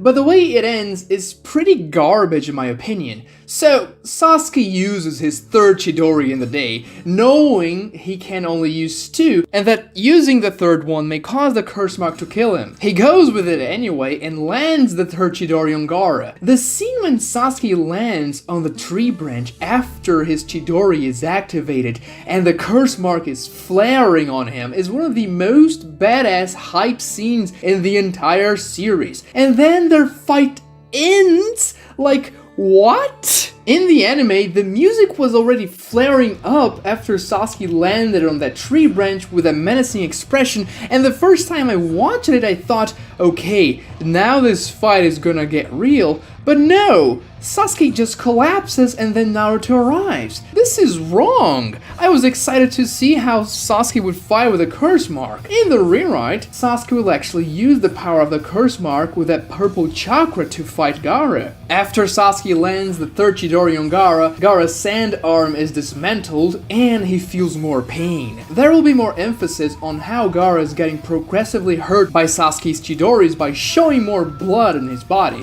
Gaara will progress his Shukaku transformation and the sand will engulf his entire body, just like when he did when Naruto arrived. But now he'll do that against Sasuke in CM1, and that will be an insane fight. Both fighters will be very fast, destroying the forest around them with taijutsu, Gaara launching himself around, Sasuke reacting with a Sharingan and landing taijutsu attacks, combos, and powerful punches and kicks. Gaara will use the sand and the wind style from Shukaku, and Sasuke will also use fire style to counter it, clashing their powers, and Sasuke's fire will be more powerful now because he's amped by the curse mark. After a long exchange, Sasuke will use another Chidori powered by the curse mark, and this time we'll see a glimpse of the Onyx Chidori. It's not a completely dark Chidori, but some of the lightning wisps are black. Sasuke then will land that Chidori in another of those clashes, cutting one of Gaara's sand arms again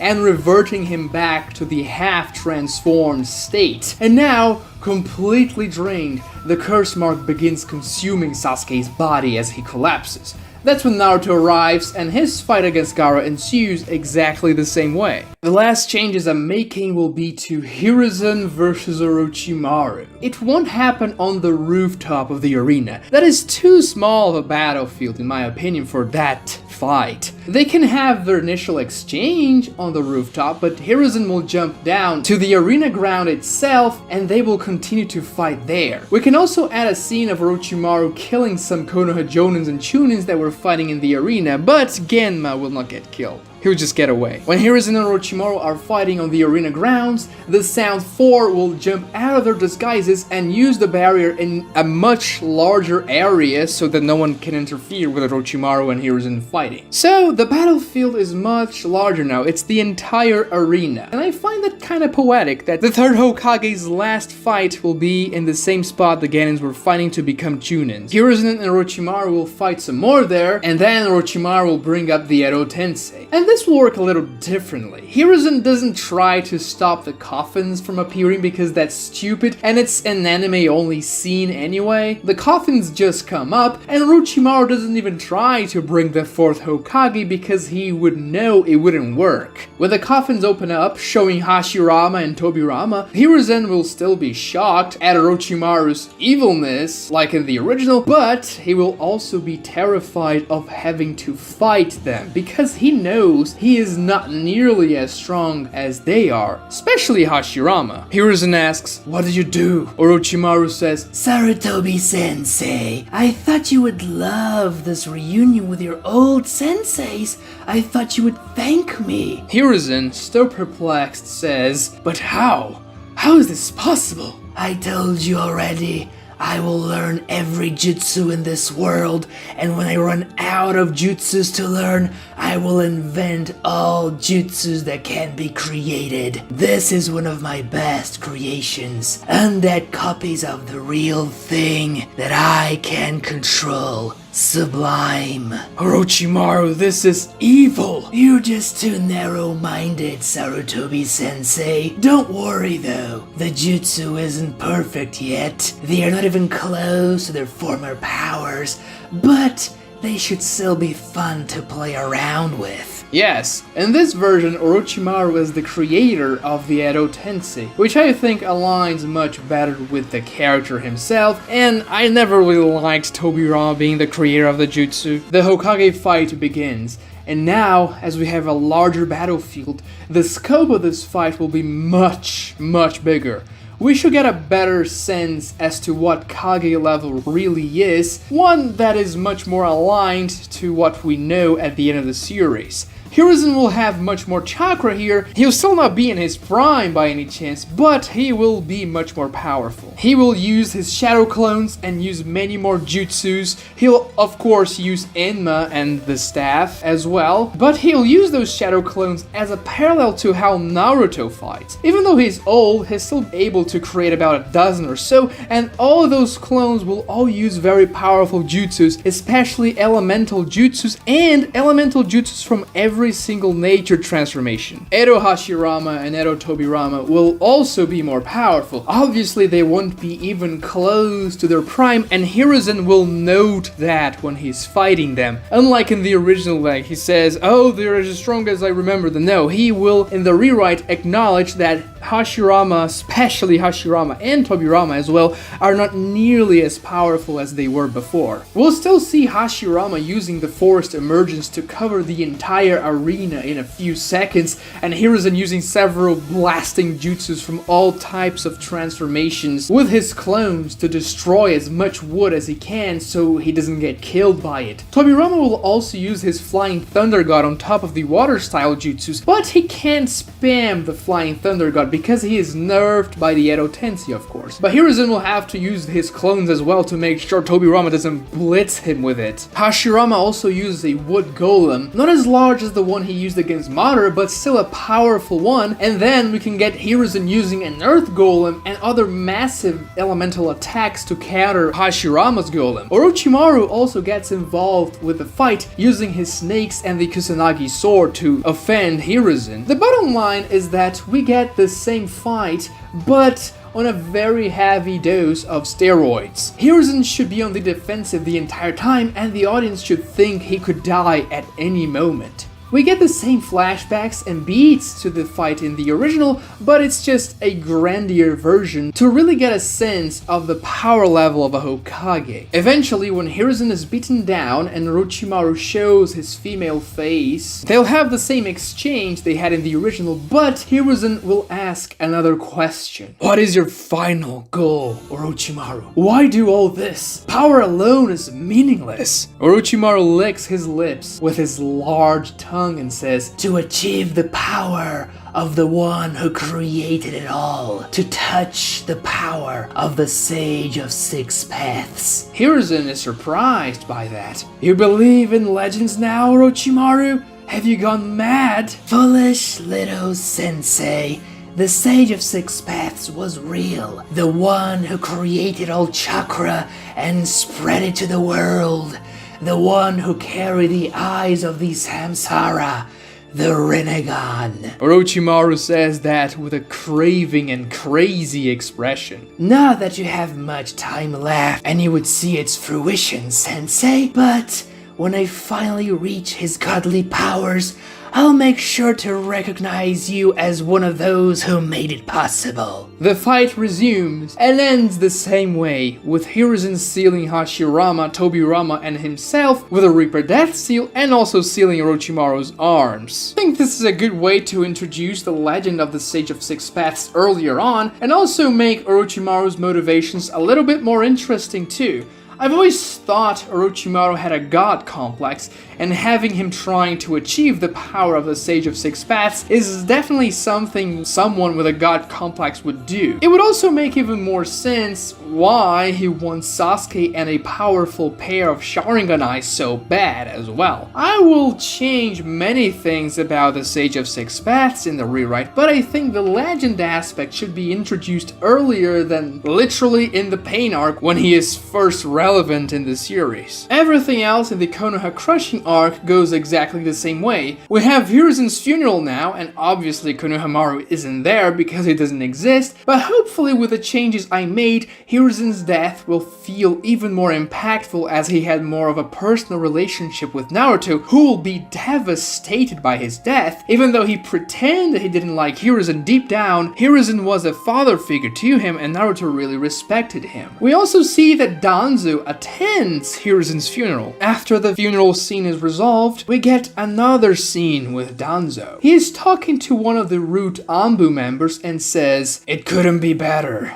Hiruzen is now out of the picture and Orochimaru is unable to threaten the village anymore." He smiles and thinks, "Hiruzen, your sacrifice will ensure this village's prosperity. I'm glad you died that way, like a hero. You spared me the trouble of having to do it myself, and you delayed Orochimaru in the process. And now, everything will fall in place once I become the 5th Hokage." We cut to the scene when Itachi and Kisame are overlooking Konoha, just like in the original. The same dialogue happens when we see Itachi's Sharingan, ready to infiltrate Konoha. We begin with Hinata sparring with her dad in the Hyuga dojo. He's being very harsh to her, telling her to push herself further, and Hinata seems to be at her limit, sweating balls. Hiashi lands a powerful blow on her. She falls down, and Hiashi says, "Stand up, girl. You must become as powerful as your cousin. My brother sacrificed his life for the main Hyuga branch. I'm not letting his sacrifice go to waste with such a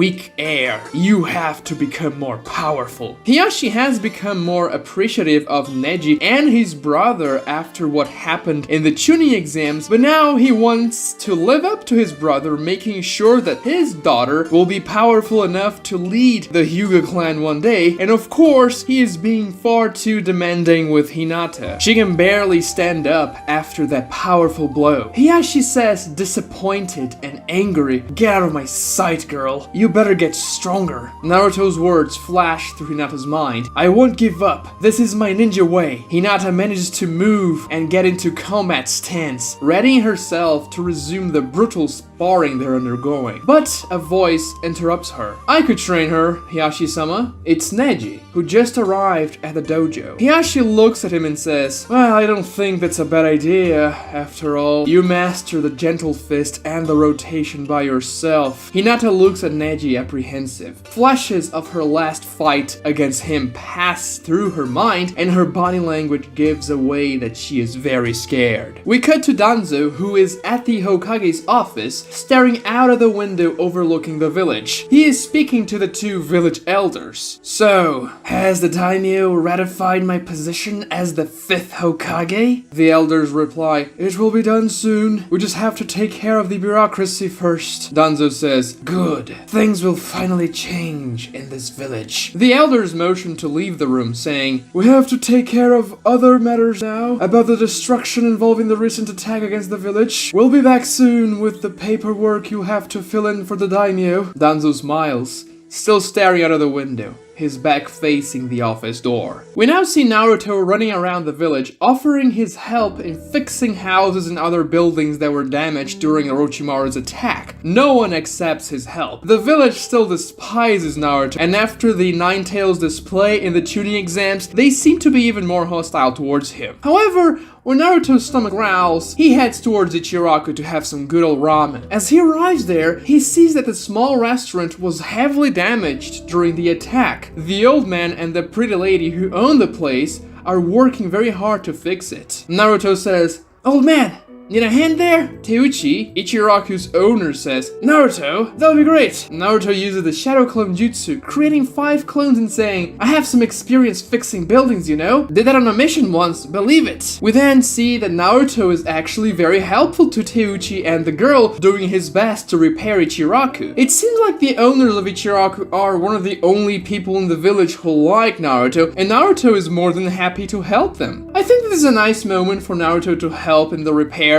of the iconic restaurant that he loves so much. Also, that crap with Konohamaru and Naruto losing his Ichiraku voucher is all anime filler. It really tanks the pacing and it doesn't do anything for the story, so I'm trying to do something different and more meaningful here. It really tanks the pacing and it doesn't do anything for the story, so I'm trying to do something different and more meaningful here. We cut to Sasuke. He is laying on his bed. Not bedridden, but very tired and feeling pain all over his body. It seems like the curse mark has taken a heavy toll during his fight against Gaara. Still, he thinks about the power boost he gained from it, how it felt almost intoxicating, consuming him, and he also remembers Orochimaru saying that he could give more power to Sasuke. Power he desperately needs. We cut back to Hinata and Neji. They're about to start sparring. Both of them have their Byakugan activated. Hinata, though, looks absolutely scared. Neji says, I'm sorry, Lady Hinata, for what I did and said in the preliminaries. That was wrong. Hinata is surprised after hearing that. Neji says, that Naruto, huh? He really has a way with words. Hinata blushes after hearing Naruto's name. But he's right, no one is tied to their destiny, and everyone can trace their own path. My father knew that, and it just took me longer to understand it. Hinata says, with relief, and glad that Neji has undergone a change of heart, I'm sorry, Neji, for what happened to you, but if I can do anything to... Neji cuts her and says, what I want is for you to get stronger. I hate seeing you being treated like that by your father. I feel like I inadvertently caused it, so it's my responsibility to make sure you get strong. That's also what my father would have wanted. Now, show me your stance. Hinata does so, and they both start to spar. We cut to Danzo as he hears the door behind him opening. He is still staring at the village with a grin on his face, and says, back already? Have you the paperwork? There's no response. For a couple of seconds, the room is completely quiet. Danzo then, finding that strange, turns around and sees something that absolutely terrifies him. The audience, however, doesn't see what Danzo sees. They only see Danzo's terrified expression. A day passes, and Naruto arrives at Ichiraku early in the morning to resume the repairs. Teuchi says, we should be done by noon, and then I'll make you a very special bowl of ramen on the house, Naruto. Naruto smiles in excitement, then I'll double my efforts. We also get a shot from the village, and we can see a glimpse of the 2 Akatsuki robes walking with the crowd. We cut back to Naruto as the repairs at Ichiraku are finished. We see at a distance that Hinata was watching them repair the restaurant, and she was paying very close attention to Naruto with her Byakugan activated. She has bandages all over her body because of the intense sparring she did yesterday. Teuchi invites Naruto into the restaurant and starts to make him some ramen. Hinata sees that and swallows. She clenches her fists and summons the courage to approach Naruto. We cut to Jiraiya spying on the bathhouses with his spyglass, and then we get the same scene where the elders offer Jiraiya the 5th Hokage position. The scene goes exactly the same with one addition. Jiraiya, when offered the position, says, "Well, I thought Danzo was gonna take it," and the elders reply, "Danzo got cold feet at the last second. I'm afraid you are our best option for now." And then the scene resumes exactly the same way it did in the original. Hinata takes a seat next to Naruto in Ichiraku. Naruto is spooked by her. She was extremely quiet while she sat down and approached Naruto, so much so that he didn't notice her until she spoke. "Naruto-kun, good job on the exams." Naruto, spooked and a little confused, says, "Oh, Hinata, yeah, thanks.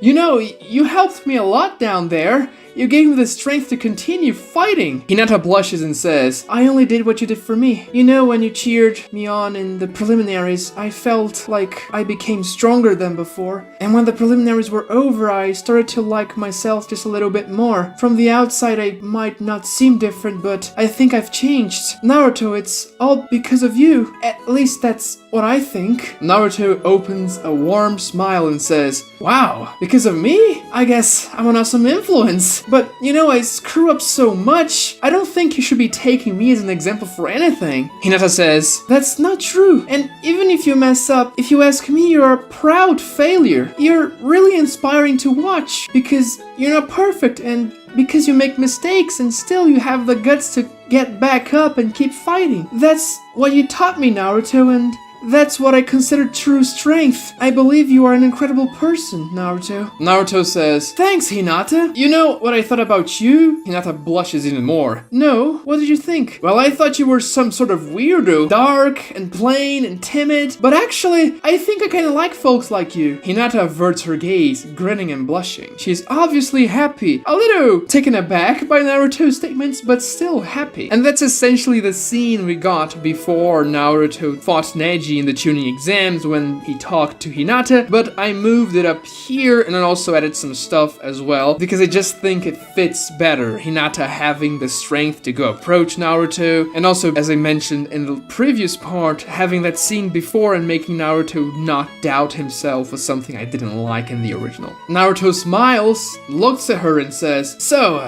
do you like ramen?" Hinata looks up with a radiant expression as she is about to answer him, but she is interrupted. "Hinata, what are you doing here?" Hiyashi Hyuga pulls her by her coat, yanking her out of her Ichiraku seat. Naruto immediately gets up and says, "Who do you think you are, manhandling her like that?" Hiyashi looks at Naruto in contempt. "Her father. And you, Hinata, you'll go back to sparring and training." Naruto says, "No! She'll enjoy some ramen. Give her a break." Hinata says, "Naruto, it's alright. I have to go back to training. He's right." Hiyashi says, "And you, boy, you won't be talking with my daughter ever again, understand? The Hyuga clan doesn't associate itself with demons." Hinata snaps at that. "No, I will be talking to him as I damn well please, father. You can take everything away from me, but this, I won't let you take my friends from me." Hinata's crying, but she has a determined expression on her face. She says, "I'm sorry, Naruto. Maybe we can have ramen another time." She jumps away, leaving Naruto and her father behind. Hiyashi looks at Naruto and says, "And you stay away from her." Naruto stares back at him and says, "Oh yeah? Why don't you make me?" They stare at each other for a long moment, and then Jiraiya arrives, diffusing the situation as Hiyashi respects Jiraiya enough not to mess with Naruto in front of him. Now that I added this stuff to the beginning of the Search for Tsunade arc, I'll only make a couple more changes to the arc itself. First, when Sasuke goes to the Uchiha district to read the Uchiha Stone tablet in this arc, it's not as easy as just going down a hidden ladder. He has to go deep down the bowels of the district, and then he reaches a powerful chakra barrier. He activates his Sharingan in front of the barrier, and the barrier recognizes his Uchiha chakra and his Sharingan. The seal of the barrier is temporarily lifted, allowing Sasuke to enter the Uchiha Stone Tablet chamber. Within the chamber, there is much more than just the stone tablet. There are exotic weapons, scrolls, artifacts, one of which is a white horn devilish looking mask. I'm making the stone tablet hall much more secure than it was in the original for foreshadowing purposes. I am foreshadowing the Reaper Death Seal mask here and some other things as well, and I'm also including the scene to give off the actual importance of the Uchiha Stone tablet. However, there's another difference. Once Sasuke reads the tablet and also other scrolls and documents lying around the chamber, his expression is of complete shock, and this will be important later. Itachi's actions will remain the same during the arc. Some people think they don't make sense in hindsight, but they actually do. He had a pretty elaborate plan that I covered in this video right here if you want to know more about Itachi's moves when he infiltrated Konoha. Link in the description. So I'm not changing anything about Itachi because I just think his appearance and his fights in this arc are amazing. And one of the best things in part 1, to be honest. And the entire series. Also, in the anime when Itachi uses his Mangekyo, it appears just as a regular Sharingan. In the manga, his MS is actually hidden at all times, so we don't actually see Itachi's eyes when he uses the Mangekyo. So yeah, that was another anime mistake. Kishimoto hid Itachi's Sharingan because he hadn't finalized the design of Itachi's MS at that time, but I think it works great actually. We don't see Itachi's eyes when he's doing those crazy, stupidly OP powers, which makes them even more terrifying if you ask me, and I like that the actual reveal of the MS design is through Sasuke's perspective in his flashback, so no need to change any of that. The last change I'm making to the Search for Tsunade arc is just something that would naturally happen because of the nature of this rewrite. The fourth Hokage is mentioned a lot during this arc when Naruto is traveling with Jiraiya, and as in the rewrite Naruto knows the fourth Hokage was his dad, of course he would react differently when the fourth Hokage is brought up in conversation and all that. This wouldn't change the story per se, but you can imagine Naruto's reactions would be much more filled with emotion when anyone talks about the fourth Hokage, seeing that he has a lot of problems with his dad because he sealed a demon inside of him. This would also work as further motivation for Naruto to master the Rasengan, a jutsu his father developed and took 3 years to do so that Naruto can prove to himself, to his father, and to the world, and Tsunade as well, that he is a great ninja, and also worthy of being called the son of a Hokage. The scene when Naruto first meets Tsunade in that bar will be the first time he ever defends the fourth Hokage, because Tsunade was bad-mouthing the Hokage and the fourth Hokage as well, really bad, and Naruto gets pissed by it. He lunges trying to punch her, so even though he defaces the Hokage statues and says all those crappy things about the Hokages, including his dad, especially his dad, when push comes to shove, he really respects and admires them, which compels him to defend their honor when Tsunade says all those bad things about the Hokage.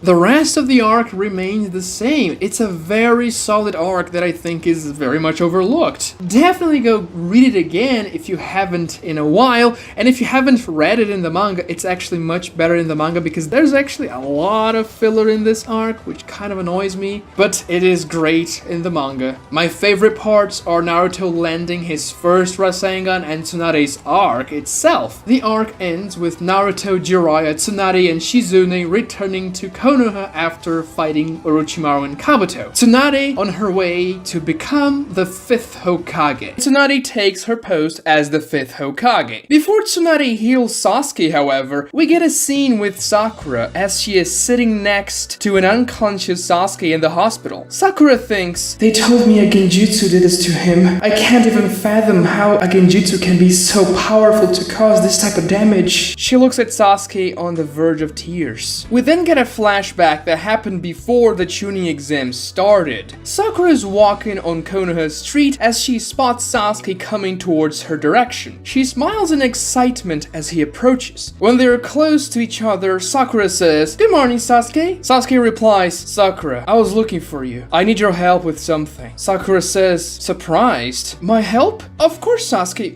What kind of help? Sasuke says, I need to learn how to counter genjutsu. Kakashi is not on the village, he's on a mission, so I figured I would ask you to train with me. Sasuke says that in a shy manner, averting his gaze from Sakura's eyes. Sakura says, of course, I really want to help you to get stronger. Both of them go to the standard training ground, the same place where they fought Kakashi in the bell test. Sakura says, so, why do you want to train genjutsu countering skills? Sasuke says, well, in the country of crystals you were the one who bailed me out when that guy caught me in a genjutsu. If you weren't there, I would have been useless. Sakura blushes as he says that. Sasuke says that with a distant expression. Sakura gets the feeling he is being truthful in that statement, but he's not telling her everything. She doesn't push him though. Sasuke says, you'll cast your genjutsu on me. I'll use my Sharingan and try to block it. Sakura says, what do you mean block it? How can you even do that? Sasuke says, the Sharingan is special. It can see through the genjutsu technique and simply block it from ever taking effect. But I'm not very good at it yet. Sakura says, oh, that's amazing. Sasuke activates his two Tomoe Sharingan, saying, hit me with your genjutsu. Sakura weaves hand signs, casting a basic genjutsu illusion on Sasuke. He opens his eyes wide, but the genjutsu takes effect. Sasuke is unable to block it, but then he dispels the genjutsu, saying, again. Sakura does the same thing, and Sasuke is once again unable to block the genjutsu. Again. The two go on for 2 hours or so, doing the same thing over and over, until when Sakura casts a genjutsu and Sasuke blocks it, using his Sharingan alone. Sakura is surprised, but very happy when that happens. Sasuke! You did it!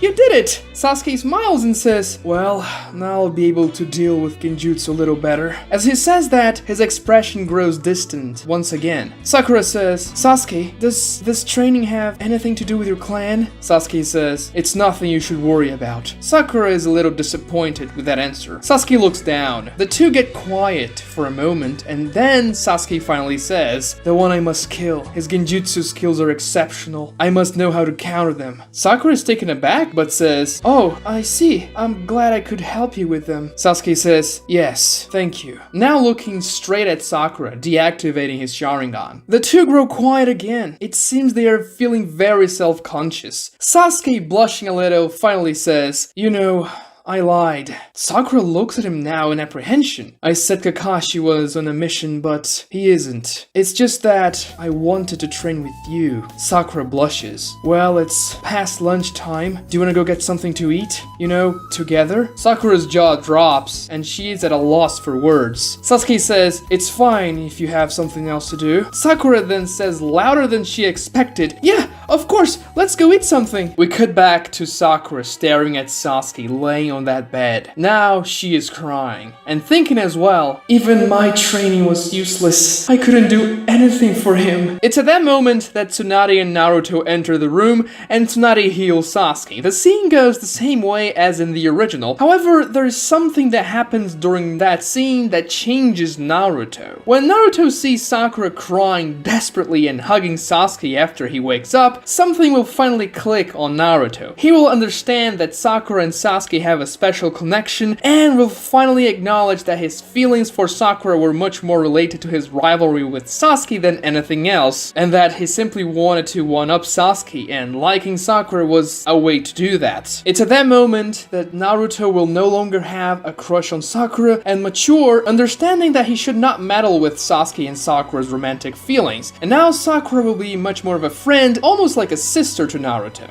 The flashback scene serves to deepen the bond between Sakura and Sasuke, and also to show Sasuke being a nice guy, shy and somewhat cold, but still nice to Sakura. That will contrast very well with Sasuke after he wakes up, after his defeat against Itachi and his thoughts of revenge, and also how he wants to increase his power through the curse mark and Orochimaru. We'll see that Sasuke will undergo a massive change after the Tsukiyomi happened to him. After that, we continue with the Sasuke retrieval arc, and things happen exactly the same way as they did in the original, until we get to the point when Sasuke is about to leave the village. Sakura intercepts him like in the original, and the scene goes about the same way. We can see the heavy contrast between Sasuke now and how he was in the flashback, and how his encounter with Itachi changed his mentality, as well as the alluring power of the curse mark. Though I've always interpreted loved that scene between Sasuke and Sakura, as Sasuke trying his hardest to push Sakura away, not because he dislikes her, but because he doesn't want her to get caught up in the nasty things he'll have to do to achieve his revenge. When he says to her, "You're annoying," maybe he meant it at the moment because Sakura was being annoyingly persistent, but I've always seen that as a way of making Sakura stop liking him so she doesn't get hurt any further. So in the rewrite, I'm adding just a very small thing to the scene. Sasuke punches Sakura and puts her on that bench like in the original. As he is leaving, we can see a single tear coming out of Sasuke's eye. That symbolizes his internal conflict and also that he still has feelings towards Sakura and also for his friends and the village. The deeper relationship between the two that we developed in the rewrite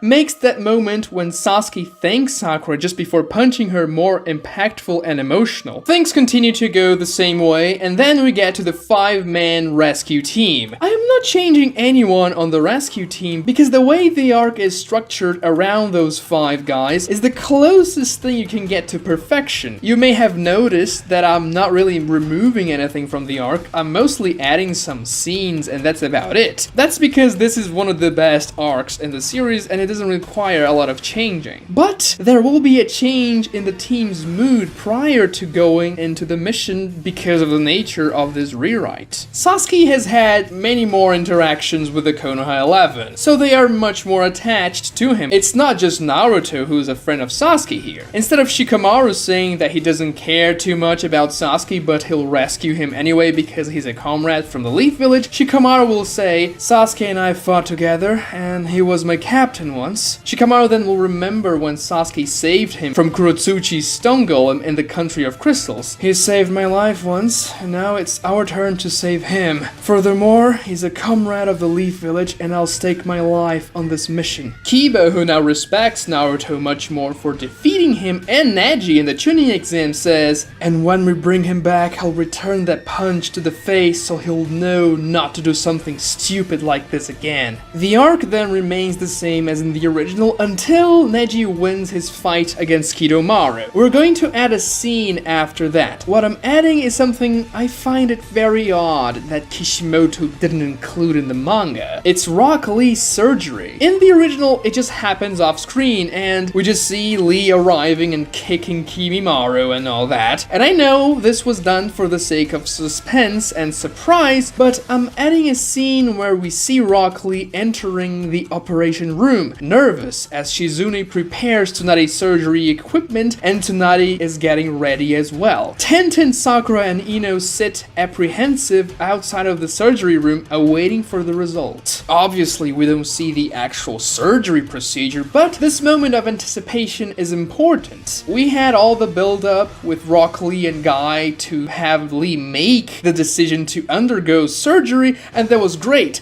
It's just that the surgery itself happens off screen, which I don't really like. Lee's arrival kicking Kimimaru and his role in the story for this arc remains the same. I'm just adding that quick surgery preparation scene. And I think that the fights in this arc are all perfect. So I'm not really changing any of them. I'm just adding one small thing to 2 fights. The first one being Kiba versus Sakon. What I'm adding here is a moment of redemption for Kiba after he was just a jerk with Naruto all the time. Even though he's been changing because he lost to Naruto in the Chunin exams, this moment should serve to solidify his redemption and make him a better guy. When Ukon invades Kiba's body, Kiba's counter was to stab himself to damage Ukon with him, which is a pretty badass move actually. In the rewrite, Kiba hesitates to do that, but then he thinks about Naruto not giving up when they both fought in the Chunin exams and how Naruto persevered and defeated him. As he sees Naruto's determined face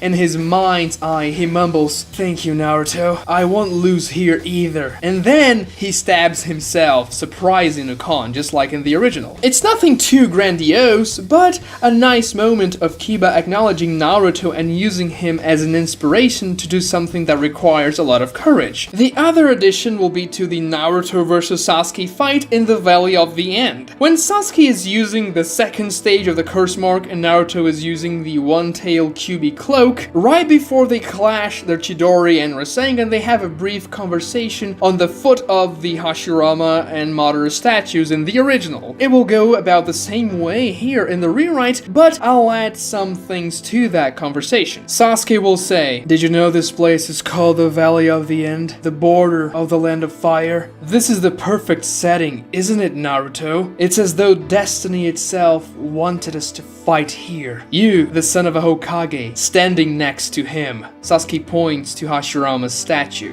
"The first Hokage. And I, standing here." He points to Madara's statue. "The former leader of my clan, and also my great-grandfather." Naruto is surprised at that. "He fought the first Hokage right here long ago. He also left the village. I can understand him now." Naruto says, "He was a monster, and you know that. His blood courses through my veins, so that makes two of us. Well, it's finally ending." And then Sasuke continues with the same dialogue he had in the original. Yes, in the rewrite, Sasuke is a direct descendant of Madara. This is the information Sasuke found out in part 6 that shocked him when he went to the Uchiha Stone Tablet Chamber. He found a hidden parchment of the Uchiha family tree, and that's how he got the information. Establishing a connection between Madara and Sasuke now will pay off well later, and I like this theme of Sasuke having several problematic relatives on top of his clan, which is problematic by itself. Naruto and Sasuke's fight will end the same way and the arc will continue without changes. I really thought about killing off Choji and Neji here. It would be a good ending for those two characters, but I'm not going to. I have some plans for them in Shippuden. So things will go the same way after they fail to retrieve Sasuke and then the mission is over. I am changing one thing on the last chapter in part 1 though. In that chapter we see Hiyashi and Neji sparring, but in the rewrite it will be Hinata and Neji. As we established before, Neji is training with Hinata, so we'll continue that thread here. Also, in the rewrite, Hinata goes to say goodbye to Naruto before he leaves with Jiraiya. We had a quick scene of Hinata seeing Naruto off and saying, "Naruto, good luck." As she blushes, Naruto looks back at her, smiles and says, "Don't worry, Hinata, I'll come back and I'll be super strong." At a distance, we see Danzo observing the interaction between Hinata and Naruto. One Root Anbu member is next to him. Danzo narrows his only visible eye and says, "So,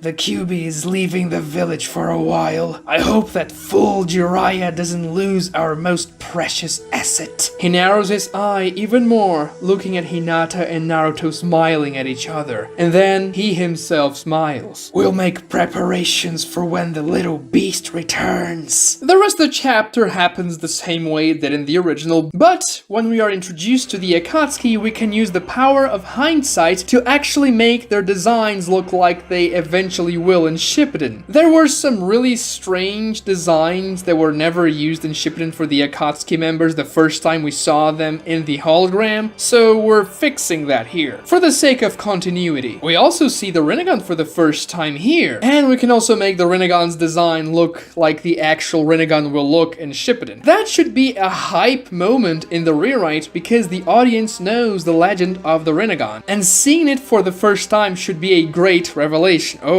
the Akatsuki has a Rinnegan, the legendary eye of the Sage of Six Paths. In the original, seeing the Rinnegan for the first time was pretty inconsequential. It was just a quirky eye, but no one really gave any thought to it. But in the rewrite, we know what the Rinnegan is a little bit. We know about its legend because Orochimaru mentioned it, and this should make the audience hyped for part 2. But we're not done yet. Don't leave this video just yet, because the Kakashi Gaiden arc happens in between parts 1 and 2 in the manga, so I will mention it here. I am not changing anything to that arc.